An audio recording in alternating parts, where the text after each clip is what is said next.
Le livre de Job, chapitre 1. Il y avait dans le pays d'Uz un homme qui s'appelait Job. Et cet homme était intègre et droit. Il craignait Dieu et se détournait du mal. Il lui naquit 7 fils et 3 filles.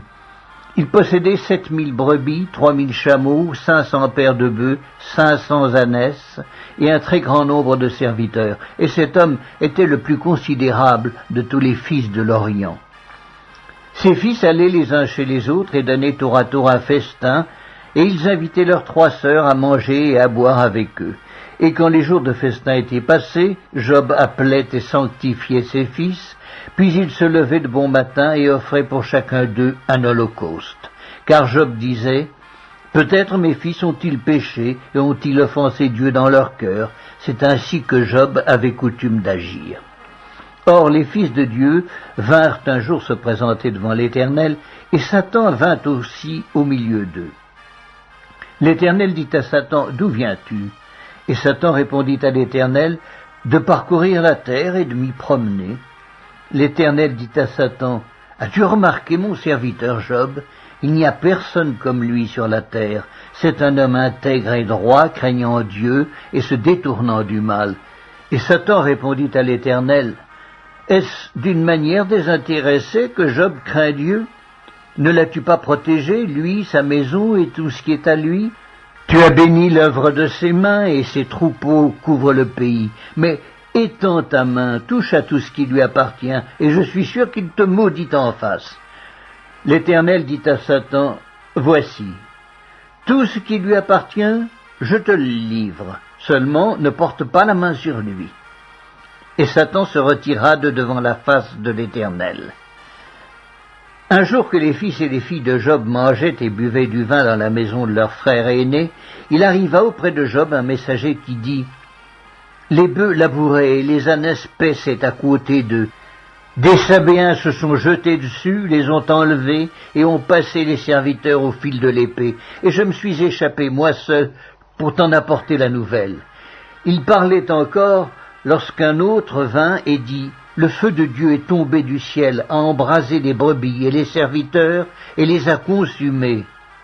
Et je me suis échappé moi seul pour t'en apporter la nouvelle. » Il parlait encore lorsqu'un autre vint et dit, « Des Chaldéens formés en 3 bandes se sont jetés sur les chameaux, les ont enlevés, et ont passé les serviteurs au fil de l'épée, et je me suis échappé moi seul pour t'en apporter la nouvelle. » Il parlait encore lorsqu'un autre vint et dit, « Tes fils et tes filles mangeaient et buvaient du vin dans la maison de leur frère aîné, et voici, un grand vent est venu de l'autre côté du désert et a frappé contre les 4 coins de la maison. Elle s'est écroulée sur les jeunes gens et ils sont morts, et je me suis échappé moi seul pour t'en apporter la nouvelle. » Alors Job se leva, déchira son manteau et se rasa la tête. Puis, se jetant par terre, il se prosterna et dit, « Je suis sorti nu du sein de ma mère, et nu je retournerai dans le sein de la terre. L'Éternel a donné et l'Éternel a ôté, que le nom de l'Éternel soit béni. » En tout cela, Job ne pécha point et n'attribua rien d'injuste à Dieu. Le livre de Job, chapitre 2. Or, les fils de Dieu vinrent un jour se présenter devant l'Éternel, et Satan vint aussi au milieu d'eux se présenter devant l'Éternel. L'Éternel dit à Satan, « D'où viens-tu » Et Satan répondit à l'Éternel, « De parcourir la terre et de m'y promener. » L'Éternel dit à Satan, « As-tu remarqué mon serviteur Job? Il n'y a personne comme lui sur la terre. C'est un homme intègre et droit, craignant Dieu et se détournant du mal. Il demeure ferme dans son intégrité, et tu m'excites à le perdre sans motif. » Et Satan répondit à l'Éternel, « Peau pour peau, tout ce que possède un homme, il le donne pour sa vie, mais étends ta main, touche à ses os et à sa chair, et je suis sûr qu'il te maudit en face. » L'Éternel dit à Satan, « Voici, je te le livre, seulement épargne sa vie. » Et Satan se retira de devant la face de l'Éternel. Puis il frappa Job d'un ulcère malin depuis la plante du pied jusqu'au sommet de la tête. Et Job prit un tesson pour se gratter et s'assit sur la cendre. Sa femme lui dit « Tu demeures ferme dans ton intégrité, maudis Dieu et meurs !» Mais Job lui répondit « Tu parles comme une femme insensée. Quoi, nous recevons de Dieu le bien et nous ne recevrions pas aussi le mal ?» En tout cela, Job ne pécha point par ses lèvres. 3 amis de Job, Éliphaz de Théoman, Bildad de Chouac et Tsophar de Naama, apprirent tous les malheurs qui lui étaient arrivés. Ils se concertèrent et partirent de chez eux pour aller le plaindre et le consoler. Ayant de loin porté les regards sur lui, ils ne le reconnurent pas, et ils élevèrent la voix et pleurèrent. Ils déchirèrent leurs manteaux et ils jetèrent de la poussière en l'air au-dessus de leur tête. Et ils se tinrent assis à terre auprès de lui 7 jours et 7 nuits, sans lui dire une parole, car ils voyaient combien sa douleur était grande. Le livre de Job, chapitre 3. Après cela, Job ouvrit la bouche et maudit le jour de sa naissance. Il prit la parole et dit « Périsse le jour où je suis né, et la nuit qui dit « Un enfant mâle est conçu ». Ce jour qu'il se change en ténèbres, que Dieu n'en ait point souci dans le ciel, et que la lumière ne rayonne plus sur lui, que l'obscurité et l'ombre de la mort s'en emparent, que des nuées établissent leur demeure au-dessus de lui, et que de noirs phénomènes l'épouvantent. Cette nuit, que les ténèbres en fassent leur proie, qu'elles disparaissent de l'année, qu'elles ne soient plus comptées parmi les mois. Que cette nuit devienne stérile, que l'allégresse en soit bannie, qu'elle soit maudite par ceux qui maudissent les jours, par ceux qui savent exciter le Léviathan. Que les étoiles de son crépuscule s'obscurcissent, qu'elle attende en vain la lumière et qu'elle ne voit point les paupières de l'aurore, car elle n'a pas fermé le sein qui me conçut, ni dérobé la souffrance à mes regards. Pourquoi ne suis-je pas mort dans le ventre de ma mère? Pourquoi n'ai-je pas expiré au sortir de ses entrailles? Pourquoi ai-je trouvé des genoux pour me recevoir et des mamelles pour m'allaiter? Je serai couché maintenant, je serai tranquille, je dormirai, je reposerai, avec les rois et les grands de la terre qui se bâtissent des mausolées, avec les princes qui avaient de l'or et qui remplirent d'argent leur demeure, où je n'existerai pas, je serai comme un avorton caché, comme des enfants qui n'ont pas vu la lumière. Là ne s'agitent plus les méchants, et ils se reposent ceux qui sont fatigués et sans force. Les captifs sont tous en paix, et ils n'entendent pas la voix de l'oppresseur. Le petit et le grand sont là, et l'esclave n'est plus soumis à son maître. Pourquoi donne-t-il la lumière à celui qui souffre et la vie à ceux qui ont l'amertume dans l'âme, qui espèrent en vain la mort et qui la convoitent plus qu'un trésor, qui serait transporté de joie et saisi d'allégresse s'il trouvait le tombeau? À l'homme qui ne sait où aller et que Dieu cerne de toutes parts, mes soupirs sont ma nourriture et mes cris se répandent comme l'eau. Ce que je crains, c'est ce qui m'arrive. Ce que je redoute, c'est ce qui m'atteint. Je n'ai ni tranquillité, ni paix, ni repos, et le trouble s'est emparé de moi. Le livre de Job, chapitre 4. Éliphaz de Théman prit la parole et dit « Si nous osons ouvrir la bouche, en seras-tu peiné? Mais qui pourrait garder le silence? Voici, tu as souvent enseigné les autres, tu as fortifié les mains languissantes, tes paroles ont relevé ceux qui chancelaient, tu as affermi les genoux qui pliaient. Et maintenant qu'il s'agit de toi, tu faiblis? Maintenant que tu es atteint, tu te troubles? Ta crainte de Dieu n'est-elle pas ton soutien? Ton espérance, n'est-ce pas ton intégrité? Cherche dans ton souvenir, quel est l'innocent qui a péri? Quels sont les justes qui ont été exterminés? Pour moi, je l'ai vu, ceux qui labourent l'iniquité et qui sèment l'injustice en moissonnent les fruits. Ils périssent par le souffle de Dieu, ils sont consumés par le vent de sa colère. Le rugissement des lions prend fin, les dents des lionceaux sont brisées, le lion périt faute de proie et les petits de la lionne se dispersent. Une parole est arrivée furtivement jusqu'à moi, et mon oreille en a recueilli les sons légers. Au moment où les visions de la nuit agitent la pensée, quand les hommes sont livrés à un profond sommeil, Je fus saisi de frayeur et d'épouvante, et tous mes os tremblèrent. Un esprit passa près de moi. Tous mes cheveux se hérissèrent. Une figure d'un aspect inconnu était devant mes yeux, et j'entendis une voix qui murmurait doucement. L'homme serait-il juste devant Dieu? Serait-il pur devant celui qui l'a fait? Si Dieu n'a pas confiance en ses serviteurs, s'il trouve de la folie chez ses anges, combien plus chez ceux qui habitent des maisons d'argile, qui tirent leur origine de la poussière et qui peuvent être écrasés comme un vermisseau. Du matin au soir, ils sont brisés, ils périssent pour toujours, et nul n'y prend garde.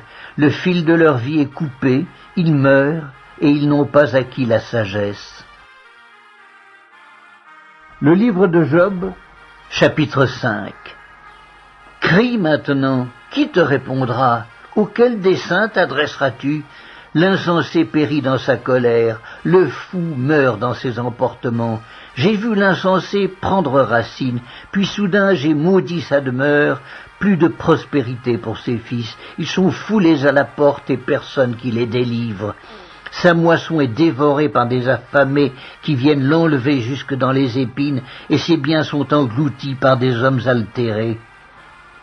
Le malheur ne sort pas de la poussière et la souffrance ne germe pas du sol. L'homme naît pour souffrir comme l'étincelle pour voler. Pour moi, j'aurai recours à Dieu et c'est à Dieu que j'exposerai ma cause. Il fait des choses grandes et insondables, des merveilles sans nombre. Il répand la pluie sur la terre et envoie l'eau sur les campagnes. Il relève les humbles et délivre les affligés.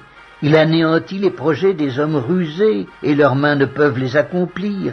Il prend les sages dans leurs propres ruses et les desseins des hommes artificieux sont renversés. Il rencontre les ténèbres au milieu du jour, il tâtonne en plein midi, comme dans la nuit. Ainsi Dieu protège le faible contre leurs menaces et le sauve de la main des puissants. Et l'espérance soutient le malheureux, mais l'iniquité ferme la bouche. Heureux l'homme que Dieu châtie. Ne méprise pas la correction du Tout-Puissant. Il fait la plaie et il la bande. Il blesse et sa main guérit. 6 fois il te délivrera de l'angoisse, et 7 fois le mal ne t'atteindra pas. Il te sauvera de la mort pendant la famine, et des coups de glaive pendant la guerre. Tu seras à l'abri du fléau de la langue, tu seras sans crainte quand viendra la dévastation. Tu te riras de la dévastation comme de la famine, et tu n'auras pas à redouter les bêtes de la terre. Car tu feras alliance avec les pierres des champs et les bêtes de la terre seront en paix avec toi. Tu jouiras du bonheur sous ta tente, tu retrouveras tes troupeaux au complet. Tu verras ta postérité s'accroître et tes rejetons se multiplier comme l'herbe des champs. Tu entreras au sépulcre dans la vieillesse, comme on emporte une gerbe en son temps. Voilà ce que nous avons reconnu, voilà ce qui est. À toi d'entendre et de mettre à profit. Le livre de Job, chapitre 6. Job prit la parole et dit : « Oh, s'il était possible de peser ma douleur, et si toutes mes calamités étaient sur la balance, elles seraient plus pesantes que le sable de la mer. Voilà pourquoi mes paroles vont jusqu'à la folie. Car les flèches du Tout-Puissant m'ont percé, et mon âme en suce le venin. Les terreurs de Dieu se rangent en bataille contre moi. L'âne sauvage crie-t-il auprès de l'herbe tendre? Le bœuf mugit-il auprès de son fourrage? Peut-on manger ce qui est fade et sans sel? Y a-t-il de la saveur dans le blanc d'un œuf? Ce que je voudrais ne pas toucher, c'est là ma nourriture, si dégoûtante soit-elle. Puisse mon vœu s'accomplir et Dieu veuille réaliser mon espérance. Qu'il plaise à Dieu de m'écraser, qu'il étende sa main et qu'il m'achève. Il me restera du moins une consolation, une joie dans les maux dont il m'accable. Jamais je n'ai transgressé les ordres du Saint. Pourquoi espérer quand je n'ai plus de force? Pourquoi attendre quand ma fin est certaine? Ma force est-elle une force de pierre? Mon corps est-il d'airain? Ne suis-je pas sans ressources et le salut n'est-il pas loin de moi? Celui qui souffre a droit à la compassion de son ami, même quand il abandonnerait la crainte du Tout-Puissant. Mes frères sont perfides comme un torrent, comme le lit des torrents qui disparaissent.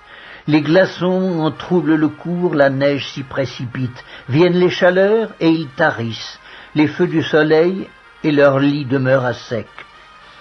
Les caravanes se détournent de leur chemin, s'enfoncent dans le désert et périssent. Les caravanes de Théma fixent le regard, les voyageurs de Séba sont pleins d'espoir.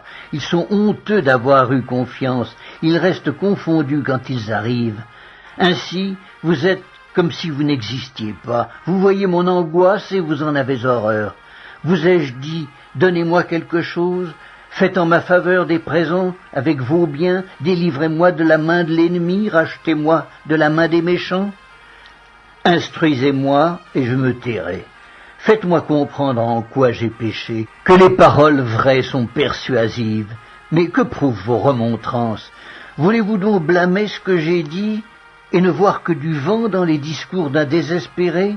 Vous accablez un orphelin, vous persécutez votre ami. Regardez-moi, je vous prie. Vous mentirai-je en face? Revenez, ne soyez pas injuste. Revenez et reconnaissez mon innocence. Y a-t-il de l'iniquité sur ma langue et ma bouche ne discerne-t-elle pas le mal? Le livre de Job, chapitre 7. Le sort de l'homme sur la terre est celui d'un soldat et ses jours sont ceux d'un mercenaire. Comme l'esclave soupire après l'ombre, comme l'ouvrier attend son salaire, ainsi j'ai pour partage des mois de douleur, j'ai pour mon lot des nuits de souffrance. Je me couche et je dis, quand me lèverai-je, quand finira la nuit? Et je suis rassasié d'agitation jusqu'au point du jour. Mon corps se couvre de verre et d'une croûte terreuse, ma peau se crevasse et se dissout. Mes jours sont plus rapides que la navette du tisserand, ils s'évanouissent, plus d'espérance. Souviens-toi que ma vie est un souffle, mes yeux ne reverront pas le bonheur. L'œil qui me regarde ne me regardera plus, ton œil me cherchera et je ne serai plus.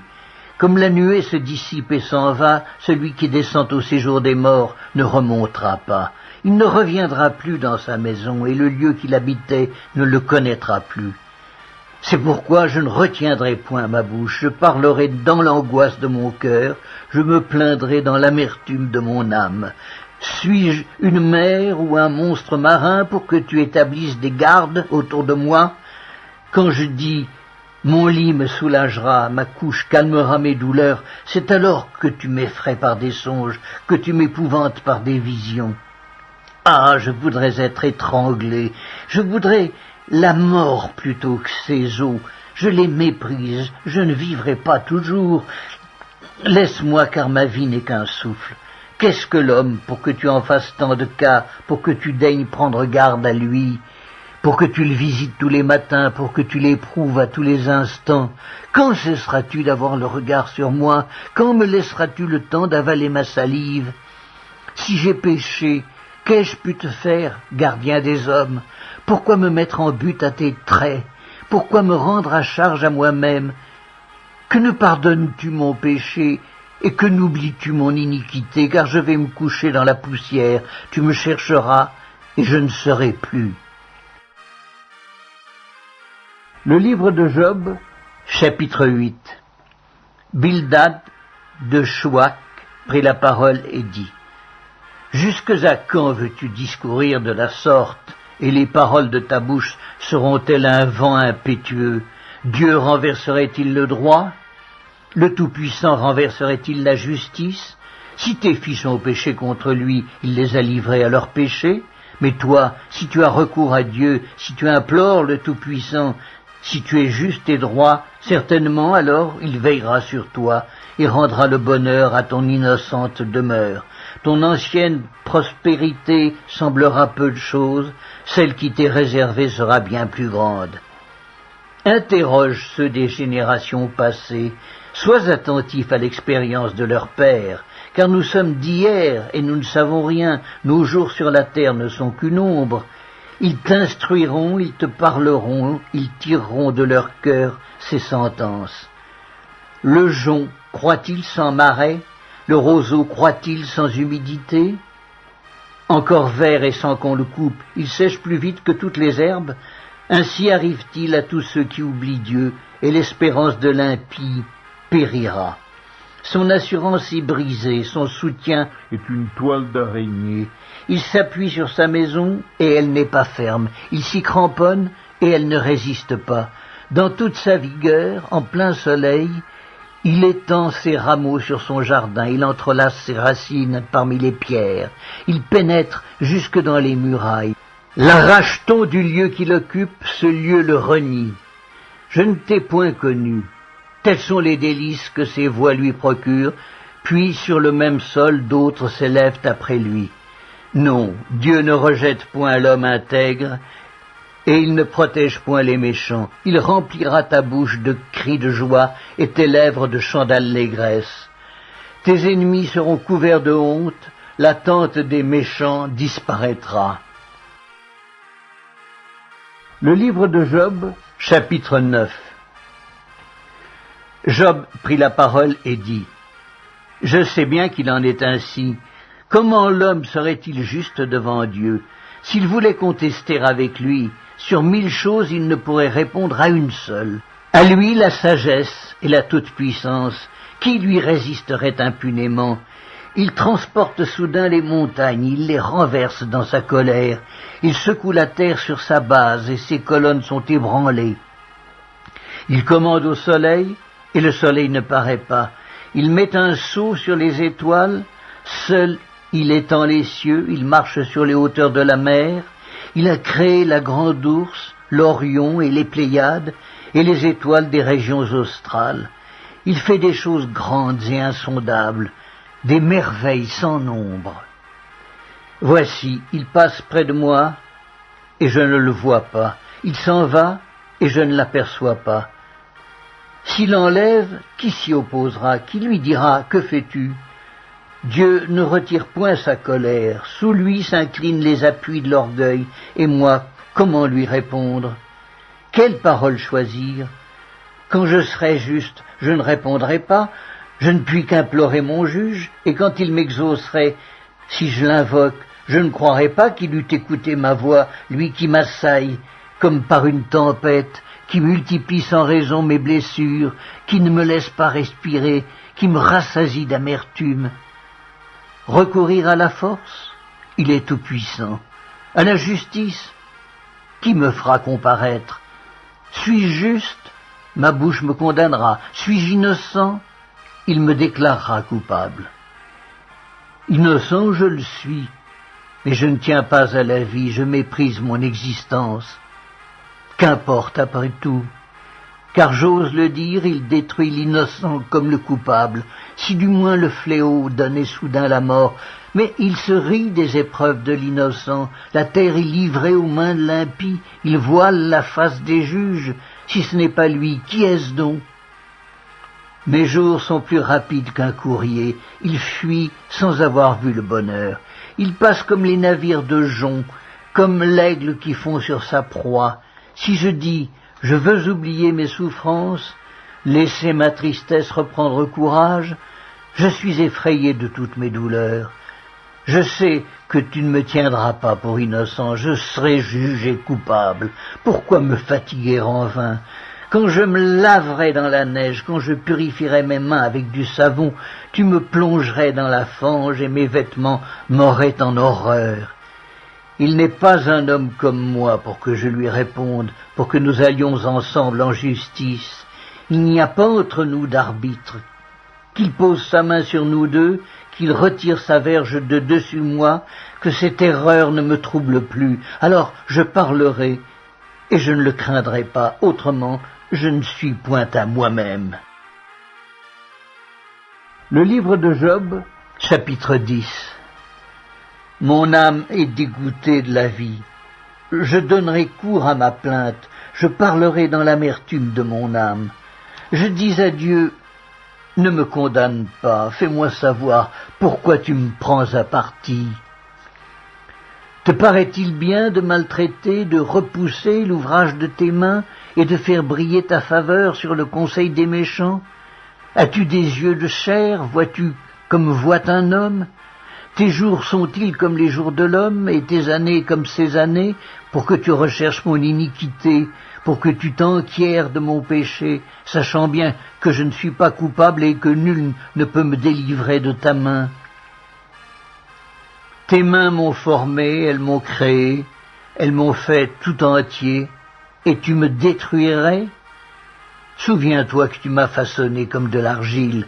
Voudrais-tu de nouveau me réduire en poussière? Ne m'as-tu pas coulé comme du lait? Ne m'as-tu pas caillé comme du fromage? Tu m'as revêtu de peau et de chair, tu m'as tissé d'eau et de nerfs. Tu m'as accordé ta grâce avec la vie, tu m'as conservé par tes soins et sous ta garde. Voici néanmoins ce que tu cachais dans ton cœur, voici, je le sais, ce que tu as résolu en toi-même. Si je pêche, tu m'observes. Tu ne pardonnes pas mon iniquité. Suis-je coupable? Malheur à moi. Suis-je innocent? Je n'ose lever la tête. Rassasié de honte et absorbé dans ma misère. Et si j'ose la lever, tu me poursuis comme un lion, tu me frappes encore par des prodiges, tu m'opposes de nouveaux témoins, tu multiplies tes fureurs contre moi, tu m'assailles d'une succession de calamités. Pourquoi m'as-tu fait sortir du sein de ma mère? Je serais mort et aucun œil ne m'aurait vu. Je serais comme si je n'eusse pas existé. Et j'aurais passé du ventre de ma mère au sépulcre. Mes jours ne sont-ils pas en petit nombre? Qu'il me laisse, qu'il se retire de moi et que je respire un peu avant que je m'en aille pour ne plus revenir dans le pays des ténèbres et de l'ombre de la mort, pays d'une obscurité profonde où règne l'ombre de la mort et la confusion et où la lumière est semblable aux ténèbres. Le livre de Job, chapitre 11. Tsophar de Naama prit la parole et dit: Cette multitude de paroles ne trouvera-t-elle point de réponse, et suffira-t-il d'être un discoureur pour avoir raison? Tes vains propos feront-ils taire les gens? Te moqueras-tu sans que personne te confonde? Tu dis, ma manière de voir est juste, et je suis pur à tes yeux. Oh, si Dieu voulait parler, s'il ouvrait les lèvres pour te répondre, et s'il te révélait les secrets de sa sagesse, de son immense sagesse, tu verrais alors qu'il ne te traite pas selon ton iniquité. Prétends-tu sonder les pensées de Dieu, parvenir à la connaissance parfaite du Tout-Puissant? Elle est aussi haute que les cieux. Que feras-tu? Plus profonde que le séjour des morts. Que sauras-tu? La mesure en est plus longue que la terre, elle est plus large que la mer. S'il passe, s'il saisit, s'il traîne à son tribunal, qui s'y opposera? Car il connaît les vicieux, il voit facilement les coupables. L'homme, au contraire, a l'intelligence d'un fou, il est né comme le petit d'un âne sauvage. Pour toi, dirige ton cœur vers Dieu. Étends vers lui tes mains, éloigne-toi de l'iniquité et ne laisse pas habiter l'injustice sous ta tente. Alors tu lèveras ton front sans tache, tu seras ferme et sans crainte. Tu oublieras tes souffrances, tu t'en souviendras comme des eaux écoulées. Tes jours auront plus d'éclat que le soleil à son midi. Tes ténèbres seront comme la lumière du matin. Tu seras plein de confiance et ton attente ne sera pas vaine. Tu regarderas autour de toi et tu reposeras en sécurité. Tu te coucheras sans que personne te trouble, et plusieurs caresseront ton visage, mais les yeux des méchants seront consumés. Pour eux, point de refuge, la mort, voilà leur espérance. Le livre de Job, chapitre 12. Job prit la parole et dit: On dirait en vérité que le genre humain c'est vous, et qu'avec vous doit mourir la sagesse. J'ai tout aussi bien que vous de l'intelligence, moi, je ne vous suis point inférieur, et qui ne sait les choses que vous dites. Je suis pour mes amis un objet de raillerie quand j'implore le secours de Dieu. Le juste, l'innocent, un objet de raillerie.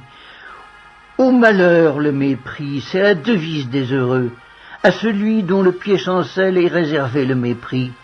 il y a paix sous la tente des pillards, sécurité pour ceux qui offensent Dieu, pour quiconque se fait un Dieu de sa force. Interroge les bêtes, elles t'instruiront.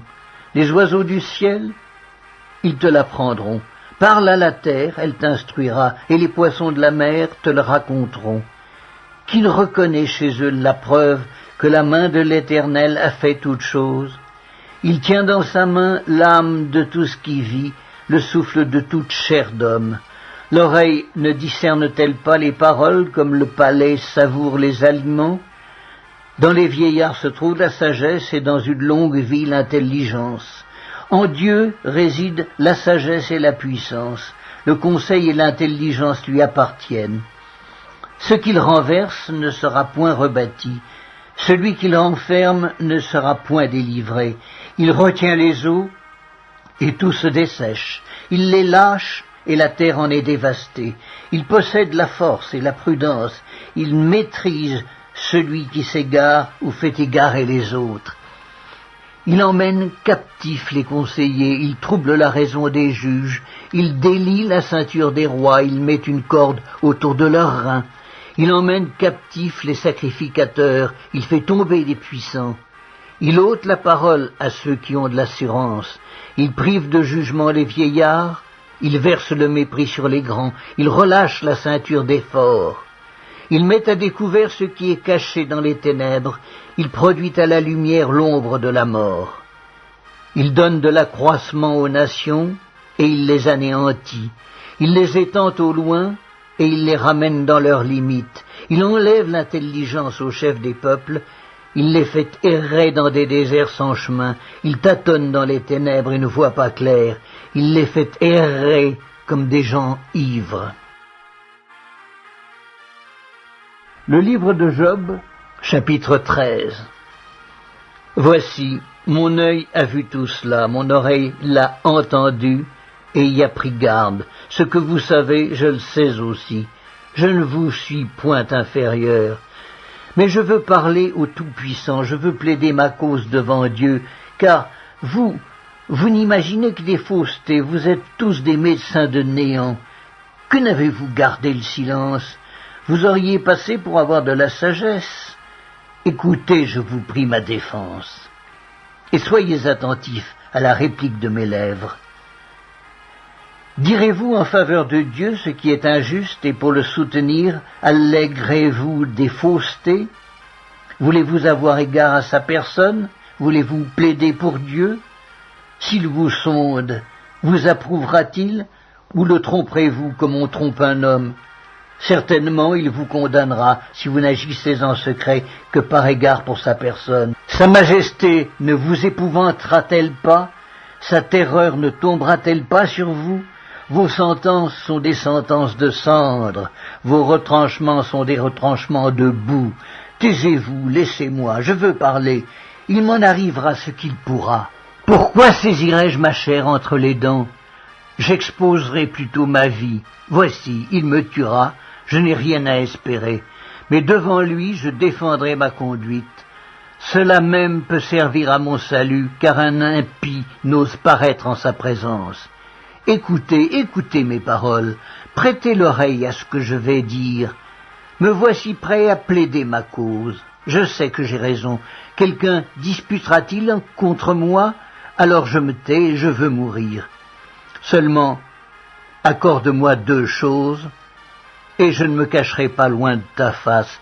Retire ta main de dessus moi, et que tes terreurs ne me troublent plus. Puis appelle, et je répondrai. Ou si je parle, réponds-moi.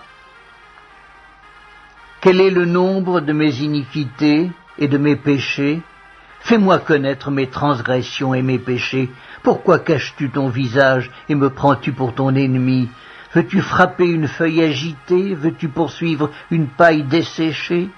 Pourquoi m'infliger d'amères souffrances, me punir pour des fautes de jeunesse? Pourquoi mettre mes pieds dans les ceps, surveiller tous mes mouvements, tracer une limite à mes pas, quand mon corps tombe en pourriture comme un vêtement que dévore la teigne?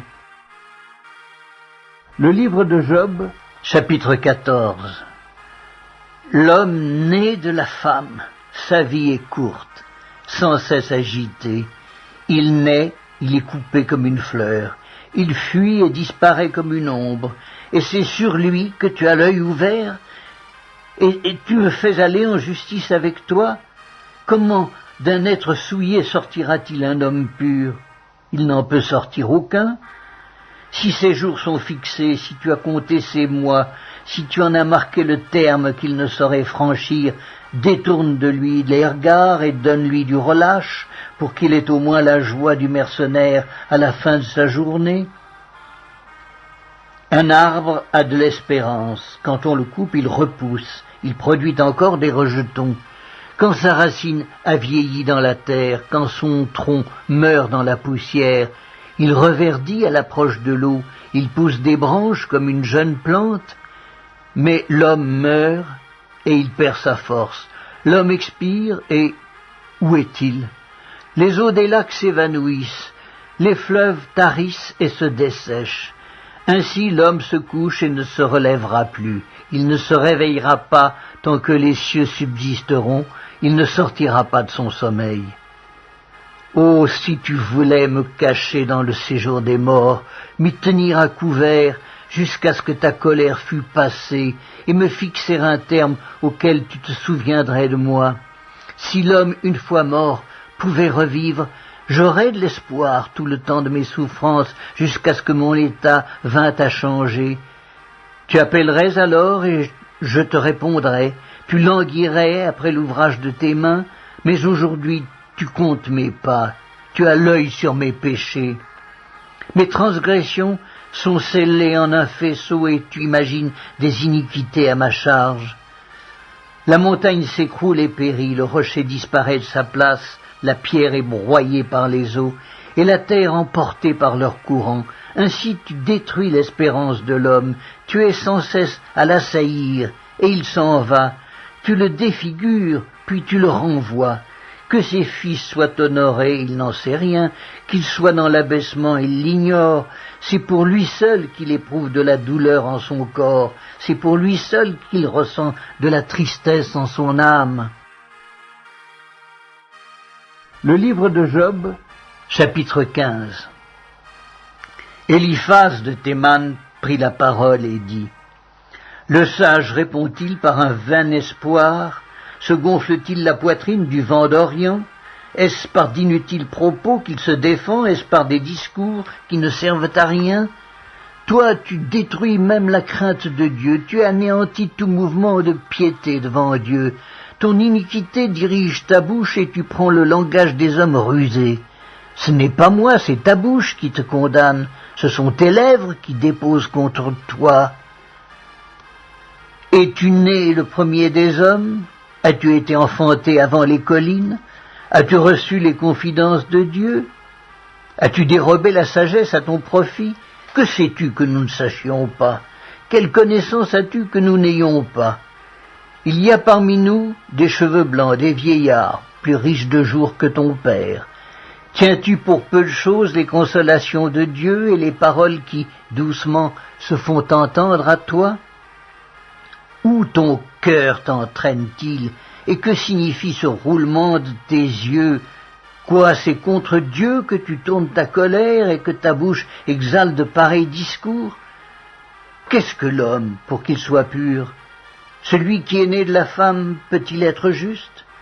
Si Dieu n'a pas confiance en ses saints, si les cieux ne sont pas purs devant lui, combien moins l'être abominable et pervers, l'homme qui boit l'iniquité comme l'eau? Je vais te parler, écoute-moi. Je raconterai ce que j'ai vu, ce que les sages ont fait connaître, ce qu'ils ont révélé, l'ayant appris de leur père. À eux seuls appartenait le pays, et parmi eux, nul étranger n'était encore venu. Le méchant passe dans l'angoisse tous les jours de sa vie, toutes les années qui sont le partage de l'impie. La voix de la terreur retentit à ses oreilles. Au sein de la paix, le dévastateur va fondre sur lui. Il n'espère pas échapper aux ténèbres. Il voit l'épée qui le menace. Il court çà et là pour chercher du pain. Il sait que le jour des ténèbres l'attend. La détresse et l'angoisse l'épouvantent. Elle l'assaille comme un roi prêt à combattre, car il a levé la main contre Dieu, il a bravé le Tout-Puissant, il a eu l'audace de courir à lui sous le dos épais de ses boucliers. Il avait le visage couvert de graisse, les flancs chargés d'embonpoint, et il habite des villes détruites, des maisons abandonnées, sur le point de tomber en ruine. Il ne s'enrichira plus, sa fortune ne se relèvera pas, sa prospérité ne s'étendra plus sur la terre. Il ne pourra se dérober aux ténèbres, la flamme consumera ses rejetons, et Dieu le fera périr par le souffle de sa bouche. S'il a confiance dans le mal, il se trompe, car le mal sera sa récompense. Elle arrivera avant le terme de ses jours, et son rameau ne verdira plus. Il sera comme une vigne dépouillée de ses fruits encore verts, comme un olivier dont on a fait tomber les fleurs. La maison de l'impie deviendra stérile, et le feu dévorera la tente de l'homme corrompu. Il conçoit le mal, et il enfante le mal. Il mûrit dans son sein des fruits qui le trompent. Le livre de Job, chapitre 16. Job prit la parole et dit : « J'ai souvent entendu pareille chose. Vous êtes tous des consolateurs fâcheux. Quand finiront ces discours en l'air? Pourquoi cette irritation dans tes réponses? Moi aussi je pourrais parler comme vous si vous étiez à ma place. Je vous accablerais de paroles, je secouerais sur vous la tête, je vous fortifierais de la bouche, je remuerais les lèvres pour vous soulager. Si je parle, mes souffrances ne seront point calmées. Si je me tais, en quoi seront-elles moindres? Maintenant, hélas, il m'a épuisé. Tu as ravagé toute ma maison, tu m'as saisi pour témoigner contre moi. Ma maigreur se lève et m'accuse en face. Il me déchire et me poursuit dans sa fureur, il grince les dents contre moi, il m'attaque et me perce de son regard. Ils ouvrent la bouche pour me dévorer, ils m'insultent et me frappent les joues, ils s'acharnent tous après moi. Dieu me livre à la merci des impies, il me précipite entre les mains des méchants. J'étais tranquille et il m'a secoué, il m'a saisi par la nuque et m'a brisé, il a tiré sur moi comme à un but. Ses traits m'environnent de toutes parts. Il me perce les reins sans pitié, il répand ma bile sur la terre, il me fait brèche sur brèche, il fond sur moi comme un guerrier. J'ai cousu un sac sur ma peau, j'ai roulé ma tête dans la poussière, les pleurs ont altéré mon visage, l'ombre de la mort est sur mes paupières, et je n'ai pourtant commis aucune violence, et ma prière fut toujours pure. Ô terre, ne couvre point mon sang, et que mes cris prennent librement leur essor. Déjà maintenant mon témoin est dans le ciel, mon témoin est dans les lieux élevés. Mes amis se jouent de moi, c'est Dieu que j'implore avec larmes. Puisse-t-il donner à l'homme raison contre Dieu et au Fils de l'homme contre ses amis? Car le nombre de mes années touche à son terme, et je m'en irai par un sentier d'où je ne reviendrai pas. Le livre de Job, chapitre 17. Mon souffle se perd, mes jours s'éteignent, le sépulcre m'attend. Je suis environné de moqueurs et mon œil doit contempler leurs insultes. Sois auprès de toi-même ma caution, autrement qui répondrait pour moi? Car tu as fermé leur cœur à l'intelligence, aussi ne les laisseras-tu pas triompher. On invite ses amis au partage du butin et l'on a des enfants dont les yeux se consument. Il m'a rendu la fable des peuples, et ma personne est un objet de mépris. Mon œil est obscurci par la douleur, tous mes membres sont comme une ombre. Les hommes droits en sont stupéfaits, et l'innocent se soulève contre l'impie. Le juste néanmoins demeure ferme dans sa voie, celui qui a les mains pures se fortifie de plus en plus. Mais vous tous, revenez à vos mêmes discours, et je ne trouverai pas un sage parmi vous. Quoi? Mes jours sont passés, mes projets sont anéantis, les projets qui remplissaient mon cœur. Et ils prétendent que la nuit c'est le jour, que la lumière est proche quand les ténèbres sont là. C'est le séjour des morts que j'attends pour demeure. C'est dans les ténèbres que je dresserai ma couche. Je crie à la fosse, tu es mon père, et au ver, vous êtes ma mère et ma sœur. Mon espérance, où donc est-elle? Mon espérance, qui peut la voir? Elle descendra vers les portes du séjour des morts, quand nous irons ensemble reposer dans la poussière. Le livre de Job, chapitre 18. Bildad de Chouac prit la parole et dit: Quand mettrez-vous un terme à ces discours? Ayez de l'intelligence, puis nous parlerons. Pourquoi sommes-nous regardés comme des bêtes? Pourquoi ne sommes-nous à vos yeux que des brutes? Ô toi qui te déchires dans ta fureur, faut-il à cause de toi que la terre devienne déserte? Faut-il que les rochers disparaissent de leur place? La lumière du méchant s'éteindra, et la flamme qui en jaillit cessera de briller. La lumière s'obscurcira sous sa tente, et sa lampe au-dessus de lui s'éteindra. Ses pas assurés seront à l'étroit. Malgré ses efforts, il tombera. Car il met les pieds sur un filet, il marche dans les mailles, il est saisi au piège par le talon, et le filet s'empare de lui. Le cordeau est caché dans la terre, et la trappe est sous son sentier. Des terreurs l'assiègent, l'entourent, le poursuivent par derrière. La faim consume ses forces, la misère est à ses côtés. Les parties de sa peau sont l'une après l'autre dévorées.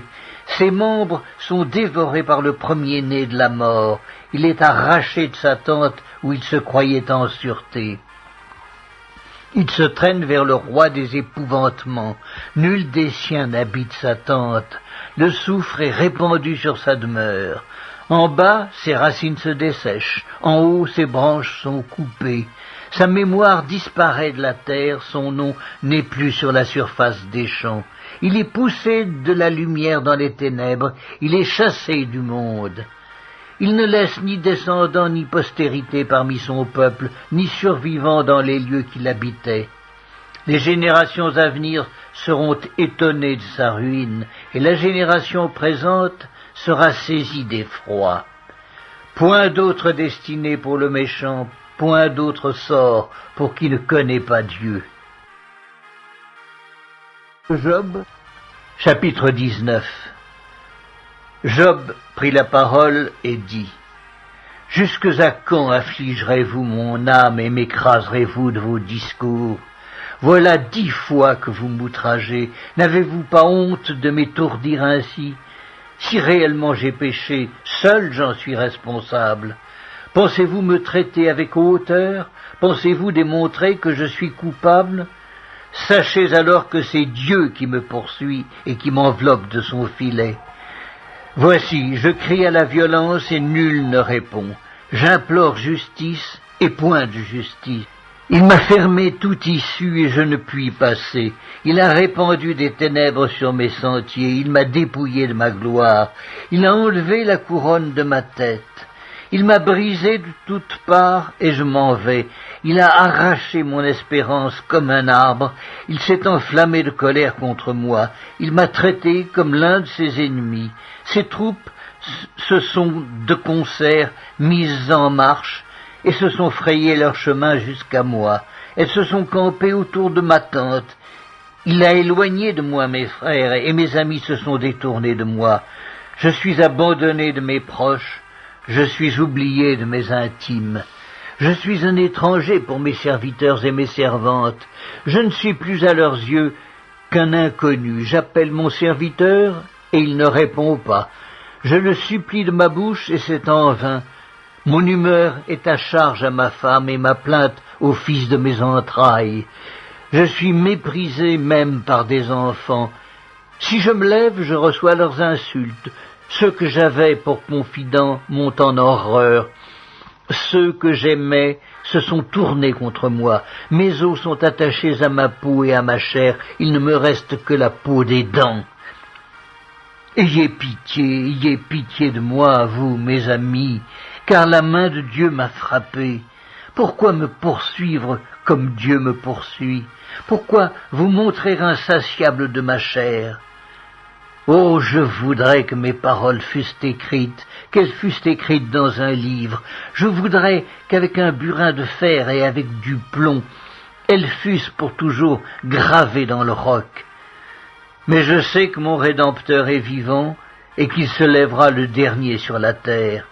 Quand ma peau sera détruite, il se lèvera. Quand je n'aurai plus de chair, je verrai Dieu.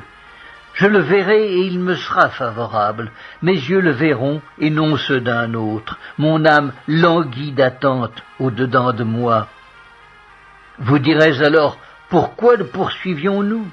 Car la justice de ma cause sera reconnue. Craignez pour vous le glaive, les châtiments par le glaive sont terribles, et sachez qu'il y a un jugement. Job, chapitre 20. Tsophar de Naama prit la parole et dit, « Mes pensées me forcent à répondre, et mon agitation ne peut se contenir. J'ai entendu des reproches qui m'outragent, le souffle de mon intelligence donnera la réplique. Ne sais-tu pas que de tout temps, depuis que l'homme a été placé sur la terre, le triomphe des méchants a été court et la joie de l'impie momentanée? Quand il s'élèverait jusqu'aux cieux et que sa tête toucherait aux nues, il périra pour toujours comme son ordure, et ceux qui le voyaient diront « Où est-il » Il s'envolera comme un songe et on ne le trouvera plus. Il disparaîtra comme une vision nocturne. L'œil qui le regardait ne le regardera plus. Le lieu qu'il habitait ne l'apercevra plus. Ses fils seront assaillis par les pauvres et ses mains restitueront ce qu'il a pris par violence. La vigueur de la jeunesse qui remplissait ses membres aura sa couche avec lui dans la poussière. Le mal était doux à sa bouche, il le cachait sous sa langue, il le savourait sans l'abandonner, il le retenait au milieu de son palais, mais sa nourriture se transformera dans ses entrailles, elle deviendra dans son corps un venin d'aspic. Il a englouti des richesses, il les vomira, Dieu les chassera de son ventre, il a sucé du venin d'aspic, la langue de la vipère le tuera. Il ne reposera plus ses regards sur les ruisseaux, sur les torrents, sur les fleuves de miel et de lait. Il rendra ce qu'il a gagné et n'en profitera plus. Il restituera tout ce qu'il a pris et n'en jouira plus, car il a opprimé, délaissé les pauvres. Il a ruiné des maisons et ne les a pas rétablies. Son avidité n'a point connu de bornes. Mais il ne sauvera pas ce qu'il avait de plus cher. Rien n'échappait à sa voracité, mais son bien-être ne durera pas. Au milieu de l'abondance, il sera dans la détresse. La main de tous les misérables se lèvera sur lui. Et voici, pour lui remplir le ventre, Dieu enverra sur lui le feu de sa colère et le rassasiera par une pluie de traits. S'il échappe aux armes de fer, l'arc d'airain le transpercera. Il arrache de son corps le trait qui étincelle au sortir de ses entrailles, et il est en proie aux terreurs de la mort. Toutes les calamités sont réservées à ses trésors. Il sera consumé par un feu que n'allumera point l'homme, et ce qui restera dans sa tente en deviendra la pâture. Les cieux dévoileront son iniquité et la terre s'élèvera contre lui. Les revenus de sa maison seront emportés, ils disparaîtront au jour de la colère de Dieu. Telle est la part que Dieu réserve aux méchants, tel est l'héritage que Dieu lui destine. Le livre de Job, chapitre 21. Job prit la parole et dit, « Écoutez, écoutez mes paroles. Donnez-moi seulement cette consolation. Laissez-moi parler, je vous prie. Et quand j'aurai parlé, tu pourras te moquer. Est-ce contre un homme que se dirige ma plainte? Et pourquoi mon âme ne serait-elle pas impatiente? Regardez-moi, soyez étonnés et mettez la main sur la bouche. Quand j'y pense, cela m'épouvante et un tremblement saisit mon corps. Pourquoi les méchants vivent-ils? Pourquoi les voit-on vieillir et accroître leur force? Leur postérité s'affermit avec eux, et en leur présence, leurs rejetons prospèrent sous leurs yeux. Dans leur maison règne la paix, sans mélange de crainte. La verge de Dieu ne vient pas les frapper. Leurs taureaux sont vigoureux et féconds, leurs génisses conçoivent et n'avortent point. Ils laissent courir leurs enfants comme des brebis, et les enfants prennent leurs ébats. Ils chantent au son du tambourin et de la harpe, ils se réjouissent au son du chalumeau. Ils passent leurs jours dans le bonheur, et ils descendent en un instant au séjour des morts.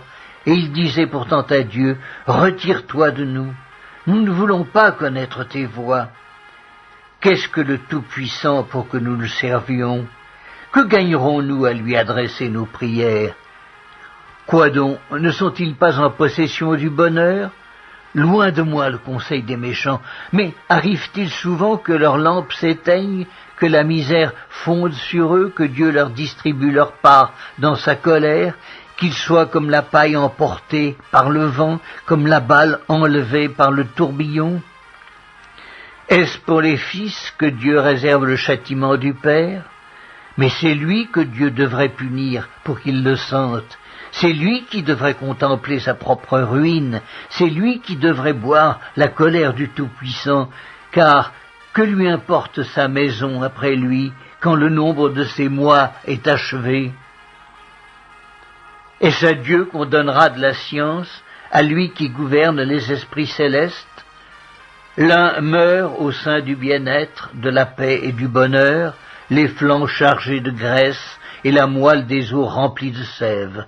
L'autre meurt, l'amertume dans l'âme, sans avoir joui d'aucun bien, et tous deux se couchent dans la poussière, tous deux deviennent la pâture des vers. Je sais bien quelles sont vos pensées, quels jugements iniques vous portez sur moi. Vous dites, où est la maison de l'homme puissant? Où est la tente qu'habitaient les impies? Mais quoi, n'avez-vous point interrogé les voyageurs, et voulez-vous méconnaître ce qu'ils prouvent? Au jour du malheur, le méchant est épargné. Au jour de la colère, il échappe. Qui lui reproche en face sa conduite? Qui lui rend ce qu'il a fait? Il est porté dans un sépulcre et il veille encore sur sa tombe. Les mottes de la vallée lui sont légères, et tous après lui suivront la même voie, comme une multitude l'a déjà suivi. Pourquoi donc m'offrir de vaines consolations? Ce qui reste de vos réponses n'est que perfidie. Le livre de Job, chapitre 22. Eliphaz de Théman prit la parole et dit, « Un homme peut-il être utile à Dieu? Non. Le sage n'est utile qu'à lui-même. Si tu es juste, est-ce à l'avantage du Tout-Puissant? Si tu es intègre dans tes voies, qui gagne-t-il? Est-ce par crainte de toi qu'il te châtie, qu'il entre en jugement avec toi? Ta méchanceté n'est-elle pas grande? Tes iniquités ne sont-elles pas infinies? Tu enlevais sans motif des gages à tes frères, tu privais de leurs vêtements ceux qui étaient nus. Tu ne donnais point d'eau à l'homme altéré, tu refusais du pain à l'homme affamé. Le pays était au plus fort et le puissant s'y établissait. Tu renvoyais les veuves avides, les bras des orphelins étaient brisés. C'est pour cela que tu es entouré de pièges et que la terreur t'a saisi tout à coup. Ne vois-tu donc pas ces ténèbres, ces eaux débordées qui t'envahissent? Dieu n'est-il pas en haut dans les cieux? Regarde le sommet des étoiles comme il est élevé, et tu dis, qu'est-ce que Dieu sait? Peut-il juger à travers l'obscurité? Les nuées l'enveloppent, et il ne voit rien, il ne parcourt que la voûte des cieux. Et quoi, tu voudrais prendre l'ancienne route qu'ont suivie les hommes d'iniquité? Ils ont été emportés avant le temps, ils ont eu la durée d'un torrent qui s'écoule. Ils disaient à Dieu, retire-toi de nous, que peut faire pour nous le Tout-Puissant? Dieu cependant avait rempli de bien leur maison. Loin de moi le conseil des méchants. Les justes, témoins de leur chute, se réjouiront, et l'innocent se moquera d'eux. Voilà nos adversaires anéantis, voilà leur richesse dévorée par le feu. Attache-toi donc à Dieu, et tu auras la paix. Tu jouiras ainsi du bonheur. Reçois de sa bouche instruction, et mets dans ton cœur ses paroles. Tu seras rétabli si tu reviens au Tout-Puissant, si tu éloignes l'iniquité de ta tente. Jette l'or dans la poussière, l'or d'Ophir parmi les cailloux des torrents, et le Tout-Puissant sera ton or, ton argent, ta richesse. Alors, tu feras du Tout-Puissant tes délices, tu élèveras vers Dieu ta face, tu le prieras, et il t'exaucera, et tu accompliras tes vœux. À tes résolutions répondra le succès, sur tes sentiers brillera la lumière. Vienne l'humiliation, tu prieras pour ton relèvement. Dieu secourt celui dont le regard est abattu. Il délivrera même le coupable, qui devra son salut à la pureté de tes mains. Le livre de Job, chapitre 23. Job prit la parole et dit: Maintenant encore ma plainte est une révolte, mais la souffrance étouffe mes soupirs. Oh, si je savais où le trouver, si je pouvais arriver jusqu'à son trône, je plaiderais ma cause devant lui, je remplirais ma bouche d'arguments, je connaîtrais ce qu'il peut avoir à répondre, je verrais ce qu'il peut avoir à me dire. Emploierait-il toute sa force à me combattre? Ne daignerait-il pas au moins m'écouter? Ce serait un homme droit qui plaiderait avec lui, et je serais pour toujours absous par mon juge. Mais si je vais à l'Orient, il n'y est pas. Si je vais à l'Occident, je ne le trouve pas. Est-il occupé au nord? Je ne puis le voir. Se cache-t-il au midi? Je ne puis le découvrir. Il sait néanmoins quelle voie j'ai suivie, et s'il m'éprouvait, je sortirais pur comme l'or. Mon pied s'est attaché à ses pas, j'ai gardé sa voix, et je ne m'en suis point détourné. Je n'ai pas abandonné les commandements de ses lèvres, j'ai fait plier ma volonté aux paroles de sa bouche. Mais sa résolution est arrêtée, qui s'y opposera? Ce que son âme désire, il l'exécute. Il accomplira donc ses desseins à mon égard, et il en concevra bien d'autres encore. Voilà pourquoi sa présence m'épouvante. Quand j'y pense, j'ai peur de lui. Dieu a brisé mon courage, le Tout-Puissant m'a rempli d'effroi. Car ce ne sont pas les ténèbres qui m'anéantissent, ce n'est pas l'obscurité dont je suis couvert. Le livre de Job, chapitre 24. Pourquoi le Tout-Puissant ne met-il pas des temps en réserve, et pourquoi ceux qui le connaissent ne voient-ils pas ses jours? On déplace les bornes, on vole des troupeaux, et on les fait paître, on enlève l'âne de l'orphelin, on prend pour gage le bœuf de la veuve, on repousse du chemin les indigents, on force tous les malheureux du pays à se cacher. Et voici, comme les ânes sauvages du désert, ils sortent le matin pour chercher de la nourriture. Ils n'ont que le désert pour trouver le pain de leurs enfants. Ils coupent le fourrage qui reste dans les champs. Ils grappillent dans la vigne de l'impie. Ils passent la nuit dans la nudité, sans vêtements, sans couverture contre le froid. Ils sont percés par la pluie des montagnes et ils embrassent les rochers comme unique refuge. On arrache l'orphelin à la mamelle, on prend des gages sur le pauvre. Ils vont tout nus, sans vêtements, ils sont affamés et ils portent les gerbes. Dans les enclos de l'impie, ils font de l'huile, ils foulent le pressoir et ils ont soif. Dans les villes s'exhalent les soupirs des mourants, l'âme des blessés jette des cris, et Dieu ne prend pas garde à ces infamies. D'autres sont ennemis de la lumière, ils n'en connaissent pas les voies, ils n'en pratiquent pas les sentiers. L'assassin se lève au point du jour, tue le pauvre et l'indigent, et il dérobe pendant la nuit. L'œil de l'adultère épie le crépuscule. Personne ne me verra, dit-il, et il met un voile sur sa figure. La nuit, ils forcent les maisons, le jour, ils se tiennent enfermés. Ils ne connaissent pas la lumière. Pour eux, le matin, c'est l'ombre de la mort. Ils en éprouvent toutes les terreurs. Et quoi? L'impie est d'un poids léger sur la face des eaux, il n'a sur la terre qu'une part maudite, il ne prend jamais le chemin des vignes.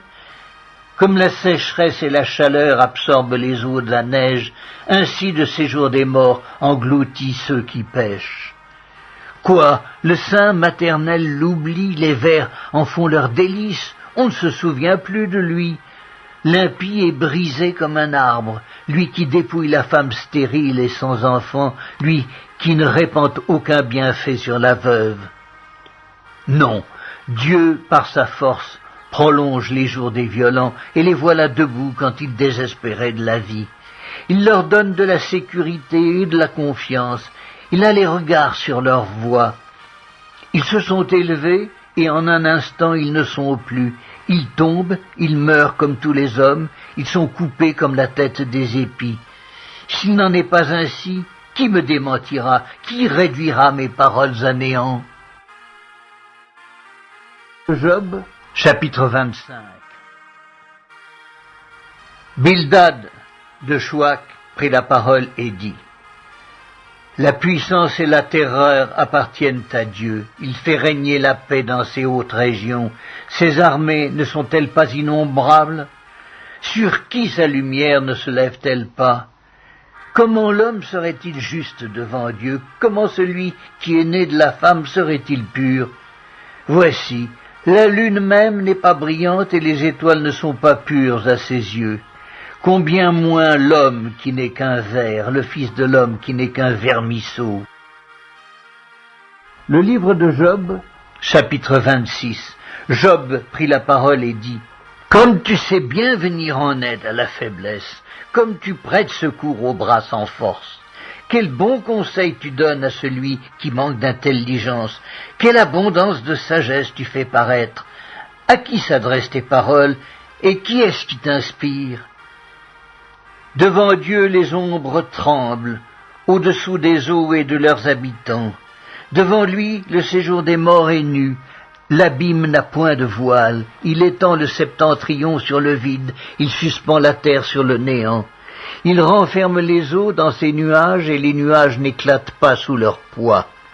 Il couvre la face de son trône, il répand sur lui sa nuée. Il a tracé un cercle à la surface des eaux, comme limite entre la lumière et les ténèbres. Les colonnes du ciel s'ébranlent et s'étonnent à sa menace. Par sa force, il soulève la mer, par son intelligence il en brise l'orgueil.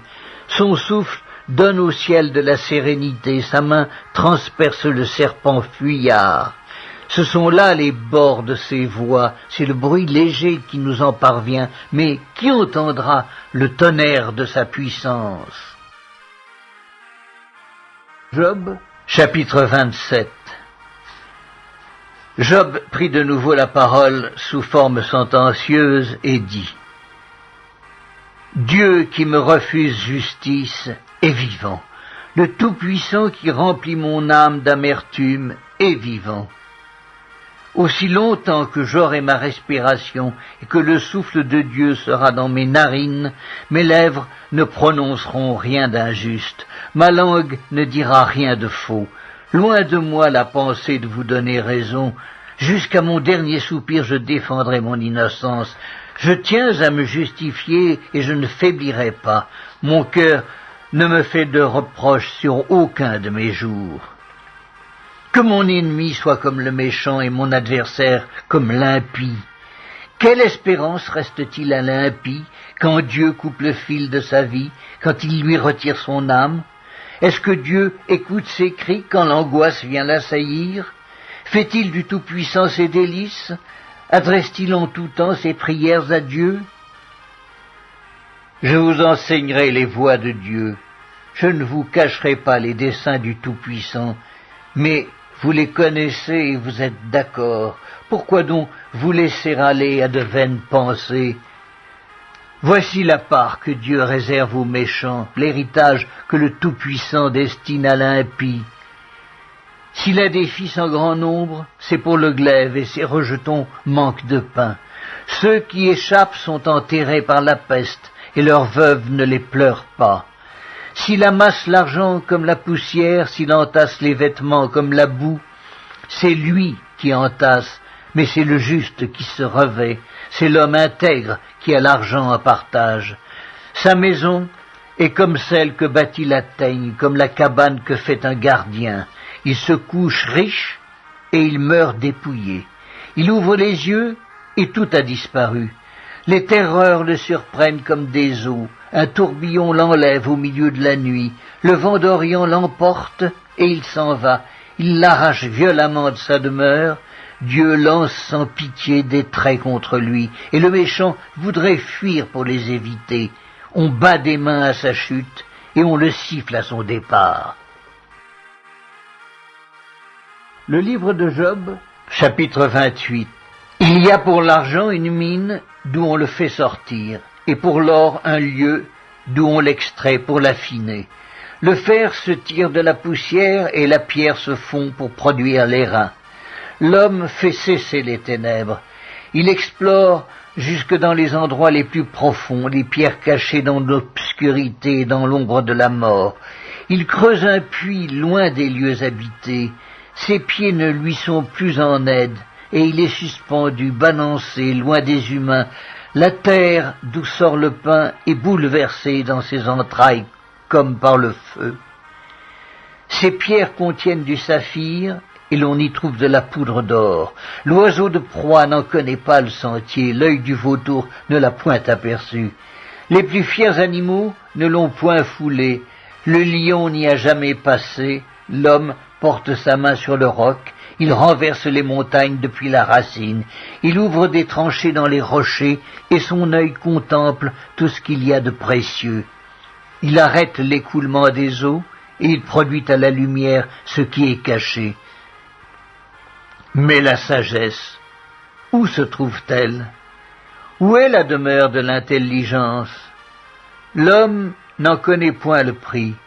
Elle ne se trouve pas dans la terre des vivants. L'abîme dit, elle n'est point en moi, et la mer dit, elle n'est point avec moi.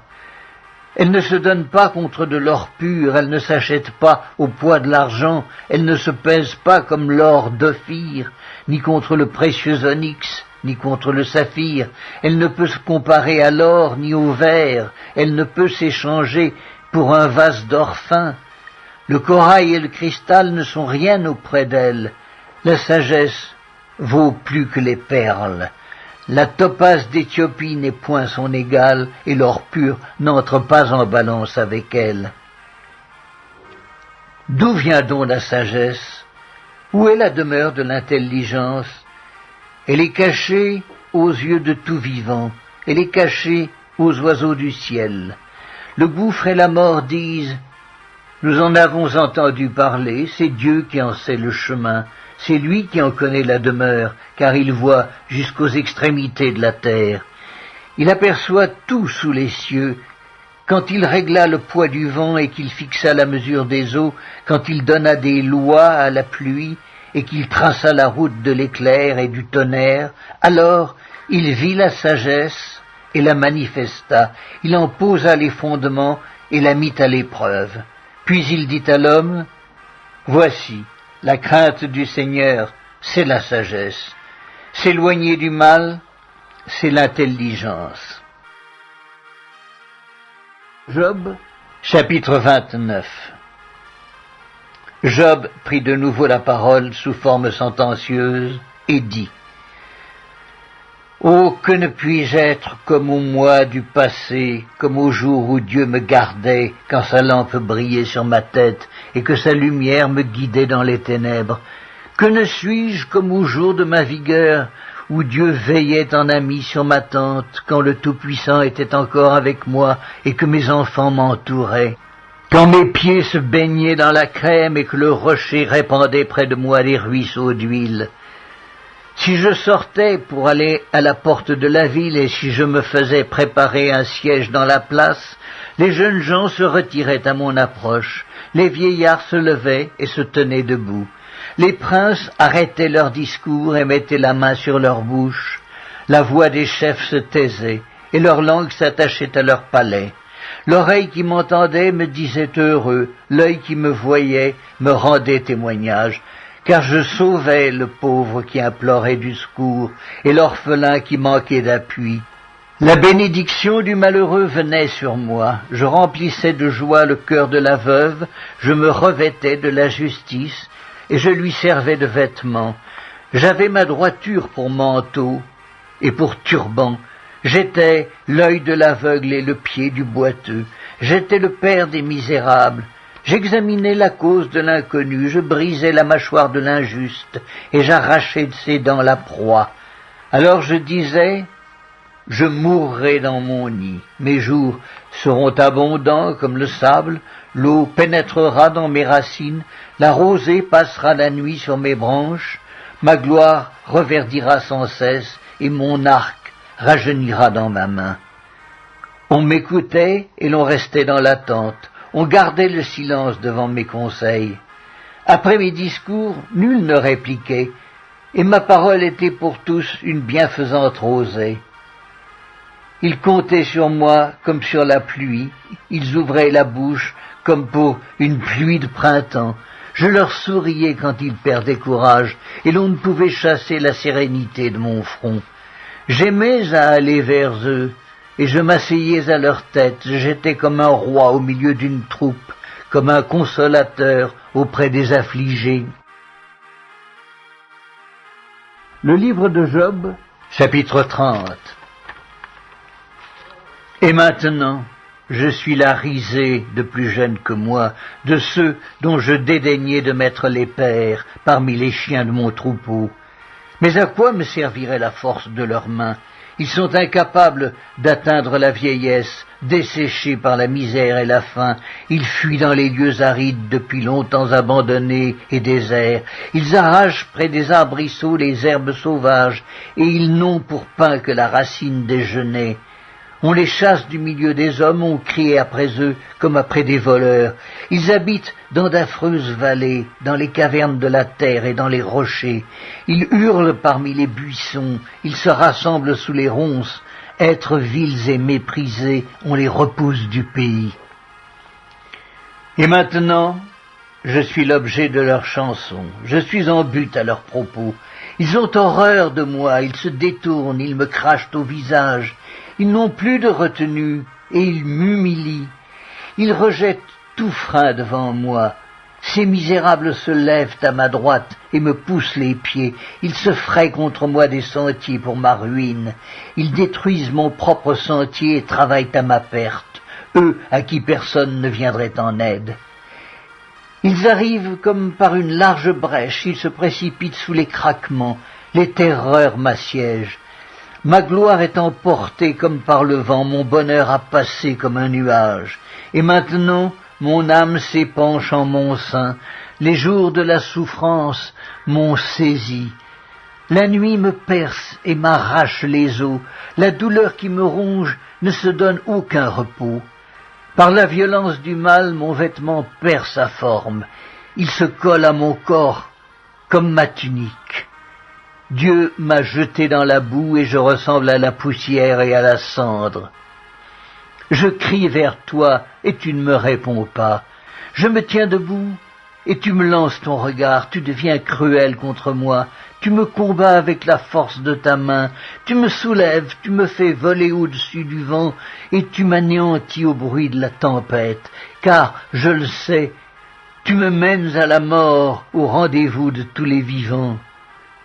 Mais celui qui va périr, n'étend-il pas les mains? Celui qui est dans le malheur, n'implore-t-il pas du secours? N'avais-je pas des larmes pour l'infortuné? Mon cœur n'avait-il pas pitié de l'indigent? J'attendais le bonheur, et le malheur est arrivé. J'espérais la lumière, et les ténèbres sont venues. Mes entrailles bouillonnent sans relâche. Les jours de la calamité m'ont surpris. Je marche noirci, mais non par le soleil. Je me lève en pleine assemblée et je crie. Je suis devenu le frère des chacals, le compagnon des autruches. Ma peau noircit et tombe, mes os brûlent et se dessèchent. Ma harpe n'est plus qu'un instrument de deuil, et mon chalumeau ne peut rendre que des sons plaintifs. Le livre de Job, chapitre 31. J'avais fait un pacte avec mes yeux, et je n'aurais pas arrêté mes regards sur une vierge. Quelle part Dieu m'eût-il réservé d'en haut? Quel héritage le Tout-Puissant m'eût-il envoyé des cieux? La ruine n'est-elle pas pour le méchant et le malheur pour ceux qui commettent l'iniquité?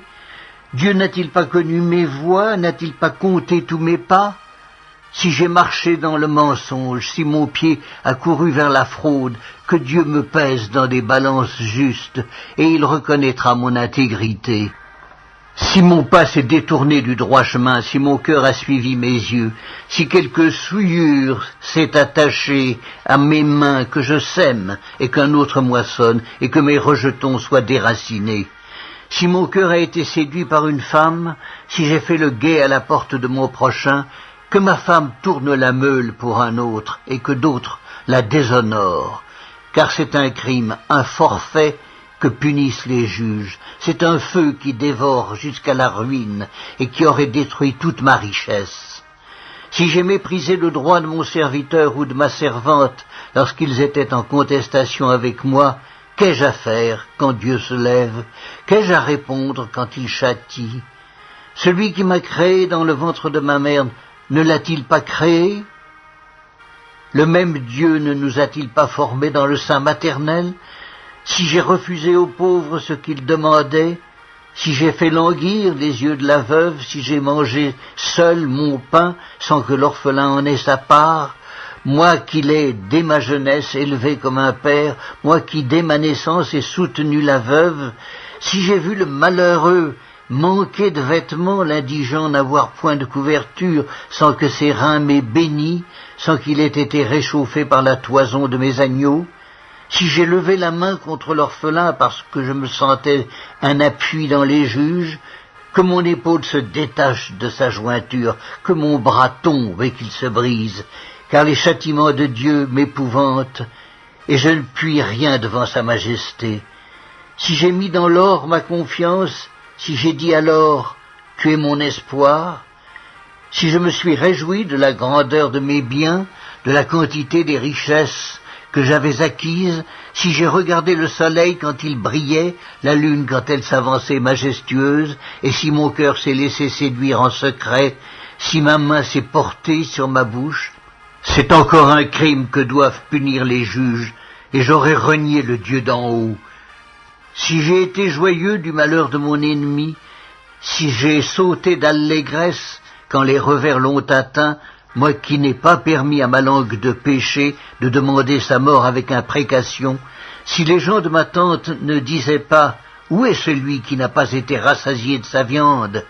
Si l'étranger passait la nuit dehors, si je n'ouvrais pas ma porte aux voyageurs, si, comme les hommes, j'ai caché mes transgressions et renfermé mes iniquités dans mon sein parce que j'avais peur de la multitude, parce que je craignais le mépris des familles, me tenant à l'écart et n'osant franchir ma porte. Oh, qui me fera trouver quelqu'un qui m'écoute? Voilà ma défense toute signée. Que le Tout-Puissant me réponde. Qui me donnera la plainte écrite par mon adversaire? Je porterai son écrit sur mon épaule, je l'attacherai sur mon front comme une couronne. Je lui rendrai compte de tous mes pas, je m'approcherai de lui comme un prince. Si ma terre crie contre moi et que ses sillons versent des larmes, si j'en ai mangé le produit sans l'avoir payé, et que j'ai attristé l'âme de ses anciens maîtres, qu'il y croisse des épines au lieu de froment et de l'ivraie au lieu d'orge. Job, chapitre 32. Ces trois hommes cessèrent de répondre à Job parce qu'ils se regardaient comme justes. Alors s'enflamma de colère Élihu, fils de Barakaël de Buz, de la famille de Ram. Sa colère s'enflamma contre Job parce qu'il se disait juste devant Dieu, et sa colère s'enflamma contre ses trois amis parce qu'ils ne trouvaient rien à répondre et que néanmoins ils condamnaient Job. Comme ils étaient plus âgés que lui, Élihu avait attendu jusqu'à ce moment pour parler à Job. Mais voyant qu'il n'y avait plus de réponse dans la bouche de ces trois hommes, Élihu s'enflamma de colère. Et Élihu, fils de Barakaël de Buz, prit la parole et dit « Je suis jeune, et vous êtes des vieillards. C'est pourquoi j'ai craint, j'ai redouté de vous faire connaître mon sentiment. Je disais en moi-même « Les jours parleront, le grand nombre des années enseignera la sagesse, mais en réalité, dans l'homme, c'est l'esprit, le souffle du Tout-Puissant qui donne l'intelligence. Ce n'est pas l'âge qui procure la sagesse, ce n'est pas la vieillesse qui rend capable de juger. Voilà pourquoi je dis, écoute. Moi aussi, j'exposerai ma pensée. J'ai attendu la fin de vos discours, j'ai suivi vos raisonnements, votre examen des paroles de Job.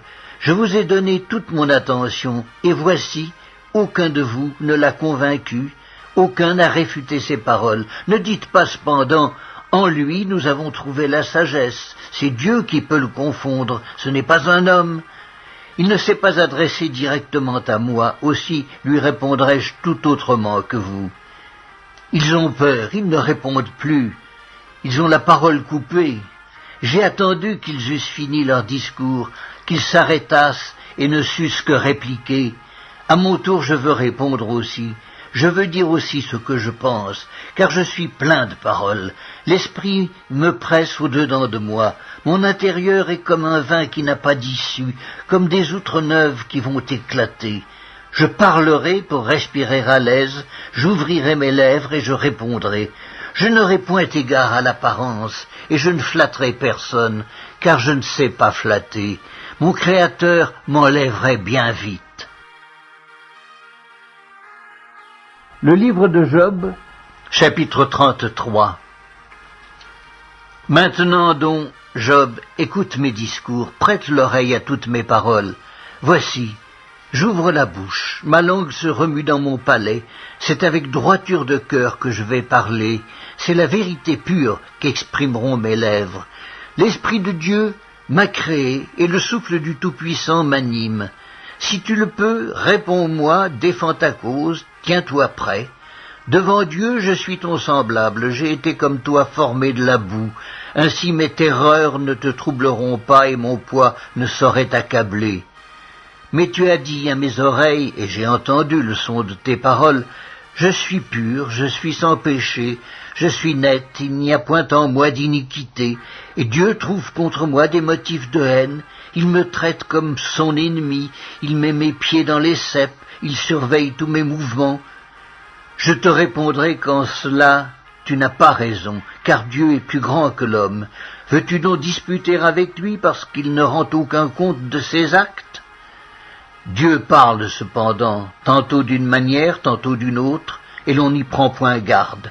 Il parle par des songes, par des visions nocturnes, quand les hommes sont livrés à un profond sommeil, quand ils sont endormis sur leur couche. Alors il leur donne des avertissements et met le sceau à ses instructions, afin de détourner l'homme du mal et de le préserver de l'orgueil, afin de garantir son âme de la fausse et sa vie des coups du glaive. Par la douleur aussi l'homme est repris sur sa couche, quand une lutte continue vient agiter ses os. Alors il prend en dégoût le pain, même les aliments les plus exquis. Sa chair se consume et disparaît, ses os qu'on ne voyait pas sont mis à nu. Son âme s'approche de la fosse et sa vie des messagers de la mort. Mais s'il se trouve pour lui un ange intercesseur, un d'entre les 1000 qui annoncent à l'homme la voie qu'il doit suivre, Dieu a compassion de lui et dit à l'ange, délivre-le, afin qu'il ne descende pas dans la fosse. J'ai trouvé une rançon, et sa chair a plus de fraîcheur qu'au premier âge, il revient au jour de sa jeunesse. Il adresse à Dieu sa prière et Dieu lui est propice, lui laisse voir sa face avec joie et lui rend son innocence. Il chante devant les hommes et dit « J'ai péché, j'ai violé la justice, et je n'ai pas été puni comme je le méritais. Dieu a délivré mon âme pour qu'elle n'entrât pas dans la fosse, et ma vie s'épanouit à la lumière. Voilà tout ce que Dieu fait, 2 fois, 3 fois avec l'homme, pour ramener son âme de la fosse, pour l'éclairer de la lumière des vivants. Sois attentif, Job, écoute-moi. Tais-toi, et je parlerai. Si tu as quelque chose à dire, réponds-moi. Parle, car je voudrais te donner raison. Si tu n'as rien à dire, écoute-moi. Tais-toi et je t'enseignerai la sagesse. Le livre de Job, chapitre 34. Élihu reprit et dit, « Sage, Écoutez mes discours, vous qui êtes intelligents, prêtez-moi l'oreille, car l'oreille discerne les paroles comme le palais savoure les aliments. Choisissons ce qui est juste, voyons entre nous ce qui est bon. Job dit, je suis innocent, et Dieu me refuse justice. J'ai raison et je passe pour menteur. Ma plaie est douloureuse, et je suis sans péché. Y a-t-il un homme semblable à Job, buvant la raillerie comme l'eau, marchant en société de ceux qui font le mal, cheminant de pair avec les impies? Car il a dit, il est inutile à l'homme de mettre son plaisir en Dieu. Écoutez-moi donc, homme de sens, loin de Dieu l'injustice, loin du Tout-Puissant l'iniquité. Il rétribue chacun selon ses voies, il rend à l'homme selon ses œuvres. Non, certes, Dieu ne commet pas l'iniquité, le Tout-Puissant ne viole pas la justice. Qui l'a chargé de gouverner la terre? Qui a confié l'univers à ses soins? S'il ne pensait qu'à lui-même, s'il retirait à lui son esprit et son souffle, toute chair périrait soudain, et l'homme rentrerait dans la poussière. Si tu as de l'intelligence, écoute ceci, prête l'oreille au son de mes paroles. Un ennemi de la justice régnerait-il? Et condamneras-tu le juste, le puissant, qui proclame la méchanceté des rois et l'iniquité des princes, qui n'a point égard à l'apparence des grands et ne distingue pas le riche du pauvre, parce que tous sont l'ouvrage de ses mains? En un instant il perd de la vie. Au milieu de la nuit, un peuple chancelle et périt. Le puissant disparaît sans la main d'aucun homme, car Dieu voit la conduite de tous. Il a les regards sur les pas de chacun. Il n'y a ni ténèbres ni ombre de la mort où puissent se cacher ceux qui commettent l'iniquité. Dieu n'a pas besoin d'observer longtemps pour qu'un homme entre en jugement avec lui. Il brise les grands sans information, et il en met d'autres à leur place, car il connaît leurs œuvres. Il les renverse de nuit, et ils sont écrasés. Il les frappe comme des impies, à la face de tous les regards, et se détournant de lui, en abandonnant toutes ses voies, ils ont fait monter à Dieu le cri du pauvre, ils l'ont rendu attentif au cri des malheureux. S'il donne le repos, qui répandra le trouble? S'il cache sa face, qui pourra le voir? Il traite à l'égal soit une nation, soit un homme, afin que l'impie ne domine plus, et qu'il ne soit plus un piège pour le peuple. Car a-t-il jamais dit à Dieu, « J'ai été châtié, je ne pécherai plus » Montre-moi ce que je ne vois pas. Si j'ai commis des injustices, je n'en commettrai plus. Est-ce d'après toi que Dieu rendra la justice? C'est toi qui rejettes, qui choisis, mais non pas moi. Ce que tu sais, dis-le donc. Les hommes de sens seront de mon avis. Le sage qui m'écoute pensera comme moi. Job parle sans intelligence, et ses discours manquent de raison. Qu'il continue donc à être éprouvé, puisqu'il répond comme font les méchants, car il ajoute à ses fautes de nouveaux péchés, il bat des mains au milieu de nous, il multiplie ses paroles contre Dieu. Le livre de Job, chapitre 35. Élihu reprit et dit, « Imagines-tu avoir raison, penses-tu te justifier devant Dieu quand tu dis « Que me sert-il, que me revient-il de ne pas pécher ?» C'est à toi que je vais répondre et à tes amis en même temps. Considère les cieux et regarde. Vois les nuées comme elles sont au-dessus de toi. Si tu pèches, quel tort lui causes-tu? Et quand tes péchés se multiplient, que lui fais-tu? Si tu es juste, que lui donnes-tu? Que reçoit-il de ta main? Ta méchanceté ne peut nuire qu'à ton semblable, ta justice n'est utile qu'au Fils de l'homme. On crie contre la multitude des oppresseurs, on se plaint de la violence d'un grand nombre, mais nul ne dit « Où est Dieu, mon Créateur, qui inspire des chants d'allégresse pendant la nuit, qui nous instruit plus que les bêtes de la terre et nous donne l'intelligence plus qu'aux oiseaux du ciel ?» On a beau crier alors, Dieu ne répond pas à cause de l'orgueil des méchants.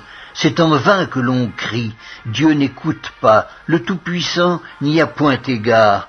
Bien que tu dises que tu ne le vois pas, ta cause est devant lui. Attends-le. Mais, parce que sa colère ne sévit point encore, ce n'est pas à dire qu'il ait peu souci de ton crime. Ainsi Job ouvre vainement la bouche, il multiplie les paroles sans intelligence.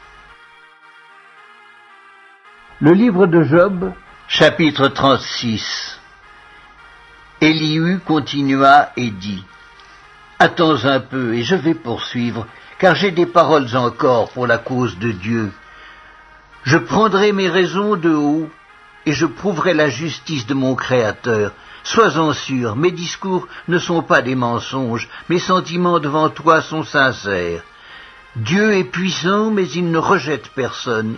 Il est puissant par la force de son intelligence. Il ne laisse pas vivre le méchant, et il fait droit aux malheureux. Il ne détourne pas les yeux de dessus les justes. Il les place sur le trône avec les rois. Il les y fait asseoir pour toujours, afin qu'ils soient élevés. Viennent-ils à tomber dans les chaînes? Sont-ils pris dans les liens de l'adversité? Il leur dénonce leurs œuvres, leurs transgressions, leur orgueil. Il les avertit pour leur instruction. Il les exhorte à se détourner de l'iniquité. S'ils écoutent et se soumettent, ils achèvent leurs jours dans le bonheur, leurs années dans la joie. S'ils n'écoutent pas, ils périssent par le glaive. Ils expirent dans leur aveuglement. Les impies se livrent à la colère. Ils ne crient pas à Dieu quand il les enchaîne. Ils perdent la vie dans leur jeunesse, ils meurent comme les débauchés. Mais Dieu sauve le malheureux dans sa misère, et c'est par la souffrance qu'il l'avertit. Il te retirera aussi de la détresse pour te mettre au large en pleine liberté, et ta table sera chargée de mets succulents. Mais si tu défends ta cause comme un impie, le châtiment est inséparable de ta cause. Que l'irritation ne t'entraîne pas à la moquerie, et que la grandeur de la rançon ne te fasse pas dévier. Tes cris suffiraient-ils pour te sortir d'angoisse, et même toutes les forces que tu pourrais déployer? Ne soupire pas après la nuit qui enlève les peuples de leur place. Garde-toi de te livrer au mal, car la souffrance t'y dispose. Dieu est grand par sa puissance. Qui saurait enseigner comme lui? Qui lui prescrit ses voies? Qui ose dire « tu fais mal » ? Souviens-toi d'exalter ses œuvres que célèbrent tous les hommes. Tout homme les contemple, chacun les voit de loin. Dieu est grand, mais sa grandeur nous échappe. Le nombre de ses années est impénétrable. Il attire à lui les gouttes d'eau, il les réduit en vapeur et forme la pluie. Les nuages la laissent couler, ils la répandent sur la foule des hommes. Et qui comprendra le déchirement de la nuée, le fracas de sa tente? Voici, il étend autour de lui sa lumière, et il se cache jusque dans les profondeurs de la mer. Par ses moyens, il juge les peuples, et il donne la nourriture avec abondance. Il prend la lumière dans sa main, il la dirige sur ses adversaires. Il s'annonce par un grondement, les troupeaux pressentent son approche. Le livre de Job, chapitre 37. Mon cœur est tout tremblant, il bondit hors de sa place. Écoutez, écoutez le frémissement de sa voix, le grondement qui sort de sa bouche. Il le fait rouler dans toute l'étendue des cieux, et son éclair brille jusqu'aux extrémités de la terre. Puis éclate un rugissement, il tonne de sa voix majestueuse. Il ne retient plus l'éclair dès que sa voix retentit. Dieu tonne avec sa voix d'une manière merveilleuse. Il fait de grandes choses que nous ne comprenons pas. Il dit à la neige, tombe sur la terre. Il le dit à la pluie, même aux plus fortes pluies. Il met un sceau sur la main de tous les hommes, afin que tous se reconnaissent comme ses créatures. L'animal sauvage se retire dans une caverne et se couche dans sa tanière. L'ouragan vient du midi et le froid des vents du nord. Par son souffle, Dieu produit la glace. Il réduit l'espace où se répandaient les eaux. Il charge de vapeur les nuages, il les disperse, étincelants. Leurs évolutions varient selon ses desseins pour l'accomplissement de tout ce qu'il leur ordonne sur la face de la terre habitée. C'est comme une verge dont il frappe sa terre ou comme un signe de son amour qu'il les fait apparaître. Job, Sois attentif à ces choses, considère encore les merveilles de Dieu. Sais-tu comment Dieu les dirige et fait briller son nuage étincelant? Comprends-tu le balancement des nuées, les merveilles de celui dont la science est parfaite? Sais-tu pourquoi tes vêtements sont chauds quand la terre se repose par le vent du midi? Peux-tu comme lui étendre les cieux aussi solides qu'un miroir de fonte? Fais-nous connaître ce que nous devons lui dire. Nous sommes trop ignorants pour nous adresser à lui. Lui annoncera-t-on que je parlerai? Mais quel est l'homme qui désire sa perte? On ne peut fixer le soleil qui resplendit dans les cieux lorsqu'un vent passe et en ramène la pureté. Le septentrion le rend éclatant comme l'or. Oh, que la majesté de Dieu est redoutable! Nous ne saurions parvenir jusqu'au Tout-Puissant, grand par la force, par la justice, par le droit souverain. Il ne répond pas. C'est pourquoi les hommes doivent le craindre. Il ne porte les regards sur aucun sage. Le livre de Job, chapitre 38. L'Éternel répondit à Job du milieu de la tempête et dit: Qui est celui qui obscurcit mes desseins par des discours sans intelligence? Saint terrain comme un vaillant homme, je t'interrogerai et tu m'instruiras. Où étais-tu quand je fondais la terre? Dis-le si tu as de l'intelligence. Qui en a fixé les dimensions, le sais-tu? Ou qui a étendu sur elle le cordeau? Sur quoi ses bases sont-elles appuyées?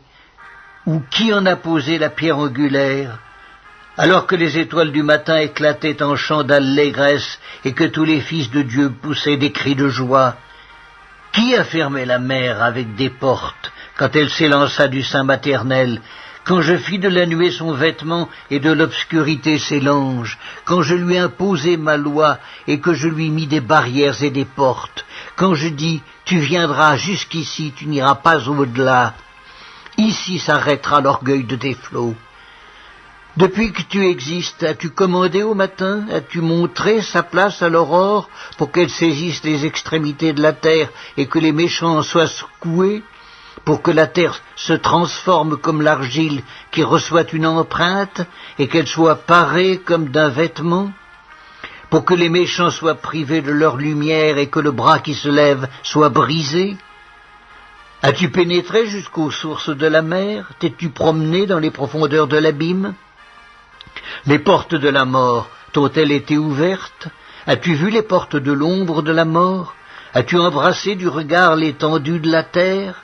Parle, si tu sais toutes ces choses. Où est le chemin qui conduit au séjour de la lumière, et les ténèbres, où ont-elles leur demeure? Peux-tu les saisir à leurs limites et connaître les sentiers de leur habitation? Tu le sais, car alors tu étais né, et le nombre de tes jours est grand. Es-tu parvenu jusqu'aux amas de neige? As-tu vu les dépôts de grêle que je tiens en réserve pour les temps de détresse, pour les jours de guerre et de bataille? Par quel chemin la lumière se divise-t-elle et le vent d'Orient se répand-il sur la terre? Qui a ouvert un passage à la pluie et tracé la route de l'éclair et du tonnerre pour que la pluie tombe sur une terre sans habitants, sur un désert où il n'y a point d'homme, pour qu'elle abreuve les lieux solitaires et arides et qu'elle fasse germer et sortir l'herbe? La pluie a-t-elle un père? Qui fait naître les gouttes de la rosée? Du sein de qui sort la glace et qui enfante le frimas du ciel pour que les eaux se cachent comme une pierre et que la surface de l'abîme soit enchaînée? Noues-tu les liens des Pléiades ou détaches-tu les cordages de l'Orion? Fais-tu paraître en leur temps les signes du zodiaque et conduis-tu la grande ourse avec ses petits? Connais-tu les lois du ciel? Règles-tu son pouvoir sur la terre? Élèves-tu la voix jusqu'aux nuées pour appeler à toi des torrents d'eau? Lances-tu les éclairs? Partent-ils? Te disent-ils nous voici? Qui a mis la sagesse dans le cœur ou qui a donné l'intelligence à l'esprit? Qui peut avec sagesse compter les nuages et verser les outres des cieux pour que la poussière se mette à ruisseler et que les mottes de terre se collent ensemble? Le livre de Job, chapitre 39. Chasses-tu la proie pour la lionne et apaises-tu la faim des lionceaux, quand ils sont couchés dans leur tanière, quand ils sont en embuscade dans leur repère? Qui prépare au corbeau sa pâture, quand ses petits crient vers Dieu, quand ils sont errants et affamés? Sais-tu quand les chèvres sauvages font leurs petits? Observes-tu les biches quand elles mettent bas? Comptes-tu les mois pendant lesquels elles portent, et connais-tu l'époque où elles enfantent? Elles se courbent, laissent échapper leur progéniture, et sont délivrées de leur douleur. Leurs petits prennent de la vigueur, et grandissent en plein air. Ils s'éloignent, et ne reviennent plus auprès d'elles. Qui met en liberté l'âne sauvage, et l'affranchit de tout lien? J'ai fait du désert son habitation, de la terre salée sa demeure. Il se rit du tumulte des villes, il n'entend pas les cris d'un maître. Il parcourt les montagnes pour trouver sa pâture. Il est à la recherche de tout ce qui est vert. Le buffle, veut-il être à ton service? Passe-t-il la nuit vers ta crèche? L'attaches-tu par une corde pour qu'il trace un sillon? Va-t-il après toi briser les mottes des vallées? Te reposes-tu sur lui parce que sa force est grande? Lui abandonnes-tu le soin de tes travaux? Te fies-tu à lui pour la rentrée de ta récolte? Est-ce lui qui doit l'amasser dans ton air? L'aile de l'autruche se déploie joyeuse. On dirait l'aile, le plumage de la cigogne. Mais l'autruche abandonne ses œufs à la terre et les fait chauffer sur la poussière. Elle oublie que le pied peut les écraser, qu'une bête des champs peut les fouler. Elle est dure envers ses petits, comme s'ils n'étaient point à elle. Elle ne s'inquiète pas de l'inutilité de son enfantement, car Dieu lui a refusé la sagesse. Il ne lui a pas donné l'intelligence en partage. Quand elle se lève et prend sa course, elle se rit du cheval et de son cavalier. Est-ce toi qui donnes la vigueur au cheval et qui revêt son cou d'une crinière flottante? Le fais-tu bondir comme la sauterelle? Son fier hennissement répand la terreur. Il creuse le sol et se réjouit de sa force. Il s'élance au-devant des armes. Il se rit de la crainte. Il n'a pas peur. Il ne recule pas en face de l'épée. Sur lui retentit le carquois. Brille la lance et le javelot. Bouillonnant d'ardeur, il dévore la terre. Il ne peut se contenir au bruit de la trompette. Quand la trompette sonne, il dit « En avant !» Et de loin il flaire la bataille, la voix tonnante des chefs et les cris de guerre. Est-ce par ton intelligence que l'épervier prend son vol et qu'il étend ses ailes vers le midi? Est-ce par ton ordre que l'aigle s'élève et qu'il place son nid sur les hauteurs? C'est dans les rochers qu'il habite, qu'il a sa demeure, sur la cime des rochers, sur le sommet des monts. De là, il épie sa proie, il plonge au loin les regards, ses petits boivent le sang, et là où sont des cadavres, l'aigle se trouve. L'Éternel, s'adressant à Job, dit « Celui qui dispute contre le Tout-Puissant est-il convaincu? Celui qui conteste avec Dieu a-t-il une réplique à faire? » Job répondit à l'Éternel et dit « Voici, je suis trop peu de choses. Que te répliquerai-je? Je mets la main sur ma bouche. J'ai parlé une fois, je ne répondrai plus. 2 fois, je n'ajouterai rien. » Le livre de Job. Chapitre 40. L'Éternel répondit à Job du milieu de la tempête et dit « Saint et rein comme un vaillant homme. Je t'interrogerai et tu m'instruiras. Anéantiras-tu jusqu'à ma justice? Me condamneras-tu pour te donner droit? As-tu un bras comme celui de Dieu, une voix tonnante comme la sienne? Orne-toi de magnificence et de grandeur. Revêt-toi de splendeur et de gloire. Répands les flots de ta colère. Et d'un regard, abaisse les hautains. D'un regard, humilie les hautains. Écrase sur place les méchants. cache-les tous ensemble dans la poussière, enferme leur front dans les ténèbres. Alors, je rends hommage à la puissance de ta droite.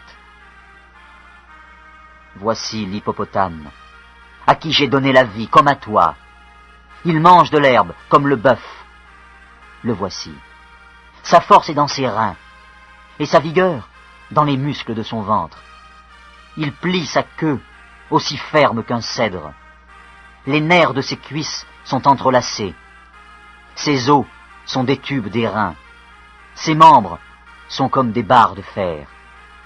Il est la première des œuvres de Dieu. Celui qui l'a fait l'a pourvu d'un glaive. Il trouve sa pâture dans les montagnes, où se jouent toutes les bêtes des champs. Il se couche sous les lotus, au milieu des roseaux et des marécages. Les lotus le couvrent de leur ombre. Les saules du torrent l'environnent. Que le fleuve vienne à déborder, il ne s'enfuit pas. Que le Jourdain se précipite dans sa gueule, il reste calme. Est-ce à force ouverte qu'on pourra le saisir? Est-ce au moyen de filets qu'on lui percera le nez? Prendras-tu le crocodile à l'hameçon? Saisiras-tu sa langue avec une corde? Mettras-tu un jonc dans ses narines? Lui perceras-tu la mâchoire avec un crochet? Te pressera-t-il de supplications?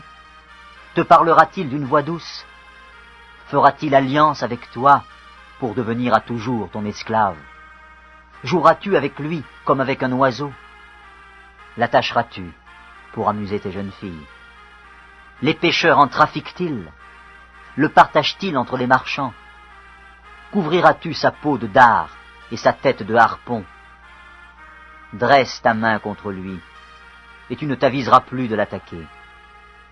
Voici, on est trompé dans son attente. À son seul aspect, n'est-on pas terrassé? Le livre de Job, chapitre 41. Nul n'est assez hardi pour l'exciter. Qui donc me résisterait en face? De qui suis-je le débiteur? Je le paierai. Sous le ciel, tout m'appartient. Je veux encore parler de ses membres, et de sa force, et de la beauté de sa structure. Qui soulèvera son vêtement? Qui pénétrera entre ses mâchoires? Qui ouvrira les portes de sa gueule? Autour de ses dents habite la terreur. Ses magnifiques et puissants boucliers sont unis ensemble comme par un sceau. Ils se serrent l'un contre l'autre, et l'air ne passerait pas entre eux. Ce sont des frères qui s'embrassent, se saisissent, demeurent inséparables. Ses éternuements font briller la lumière. Ses yeux sont comme les paupières de l'aurore. Des flammes jaillissent de sa bouche. Des étincelles de feu s'en échappent. Une fumée sort de ses narines, comme d'un vase qui bout, d'une chaudière ardente. Son souffle allume les charbons. Sa gueule lance la flamme. La force a son cou pour demeure, et l'effroi bondit au-devant de lui. Ses parties charnues tiennent ensemble, fondues sur lui, inébranlables. Son cœur est dur comme la pierre, dur comme la meule inférieure. Quand il se lève, les plus vaillants ont peur, et l'épouvante les fait fuir. C'est en vain qu'on l'attaque avec l'épée. La lance, le javelot, la cuirasse ne servent à rien. Il regarde le fer comme de la paille, l'airain comme du bois pourri. La flèche ne le met pas en fuite. Les pierres de la fronde sont pour lui du chaume. Il ne voit dans la massue qu'un brin de paille. Il rit au sifflement des dards. Sous son ventre sont des pointes aiguës. On dirait une herse qu'il étend sur le limon. Il fait bouillir le fond de la mer comme une chaudière. Il l'agite comme un vase rempli de parfums. Il laisse après lui un sentier lumineux. L'abîme prend la chevelure d'un vieillard. Sur la terre, nul n'est son maître. Il a été créé pour ne rien craindre. Il regarde avec dédain tout ce qui est élevé. Il est le roi des plus fiers animaux. Le livre de Job, chapitre 42. Job répondit à l'Éternel et dit: je reconnais que tu peux tout, et que rien ne s'oppose à tes pensées. Quel est celui qui a la folie d'obscurcir mes desseins? Oui, j'ai parlé, sans les comprendre, de merveilles qui me dépassent et que je ne conçois pas. Écoute-moi, et je parlerai. Je t'interrogerai, et tu m'instruiras. Mon oreille avait entendu parler de toi, mais maintenant, mon œil t'a vu. C'est pourquoi je me condamne, et je me repens, sur la poussière et sur la cendre. Après que l'Éternel eut adressé ces paroles à Job, il dit à Éliphaz de Théman, « Ma colère est enflammée contre toi et contre tes deux amis, parce que vous n'avez pas parlé de moi avec droiture, comme l'a fait mon serviteur Job. Prenez maintenant 7 taureaux et 7 béliers. Allez auprès de mon serviteur Job et offrez pour vous un holocauste. Job, mon serviteur, priera pour vous. Et c'est par égard pour lui seul que je ne vous traiterai pas selon votre folie, car vous n'avez pas parlé de moi avec droiture, comme l'a fait mon serviteur Job. » Éliphaz de Théman, Bildad de Shuach et Tsophar de Naama allèrent et firent comme l'Éternel leur avait dit. Et l'Éternel eut égard à la prière de Job. L'Éternel rétablit Job dans son premier état, quand Job eut prié pour ses amis. Et l'Éternel lui accorda le double de tout ce qu'il avait possédé.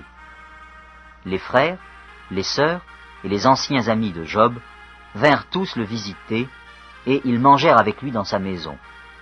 Ils le plaignirent et le consolèrent de tous les malheurs que l'Éternel avait fait venir sur lui. Et chacun lui donna un késita et un anneau d'or. Pendant ces dernières années, Job reçut de l'Éternel plus de bénédictions qu'il n'en avait reçu dans les premières.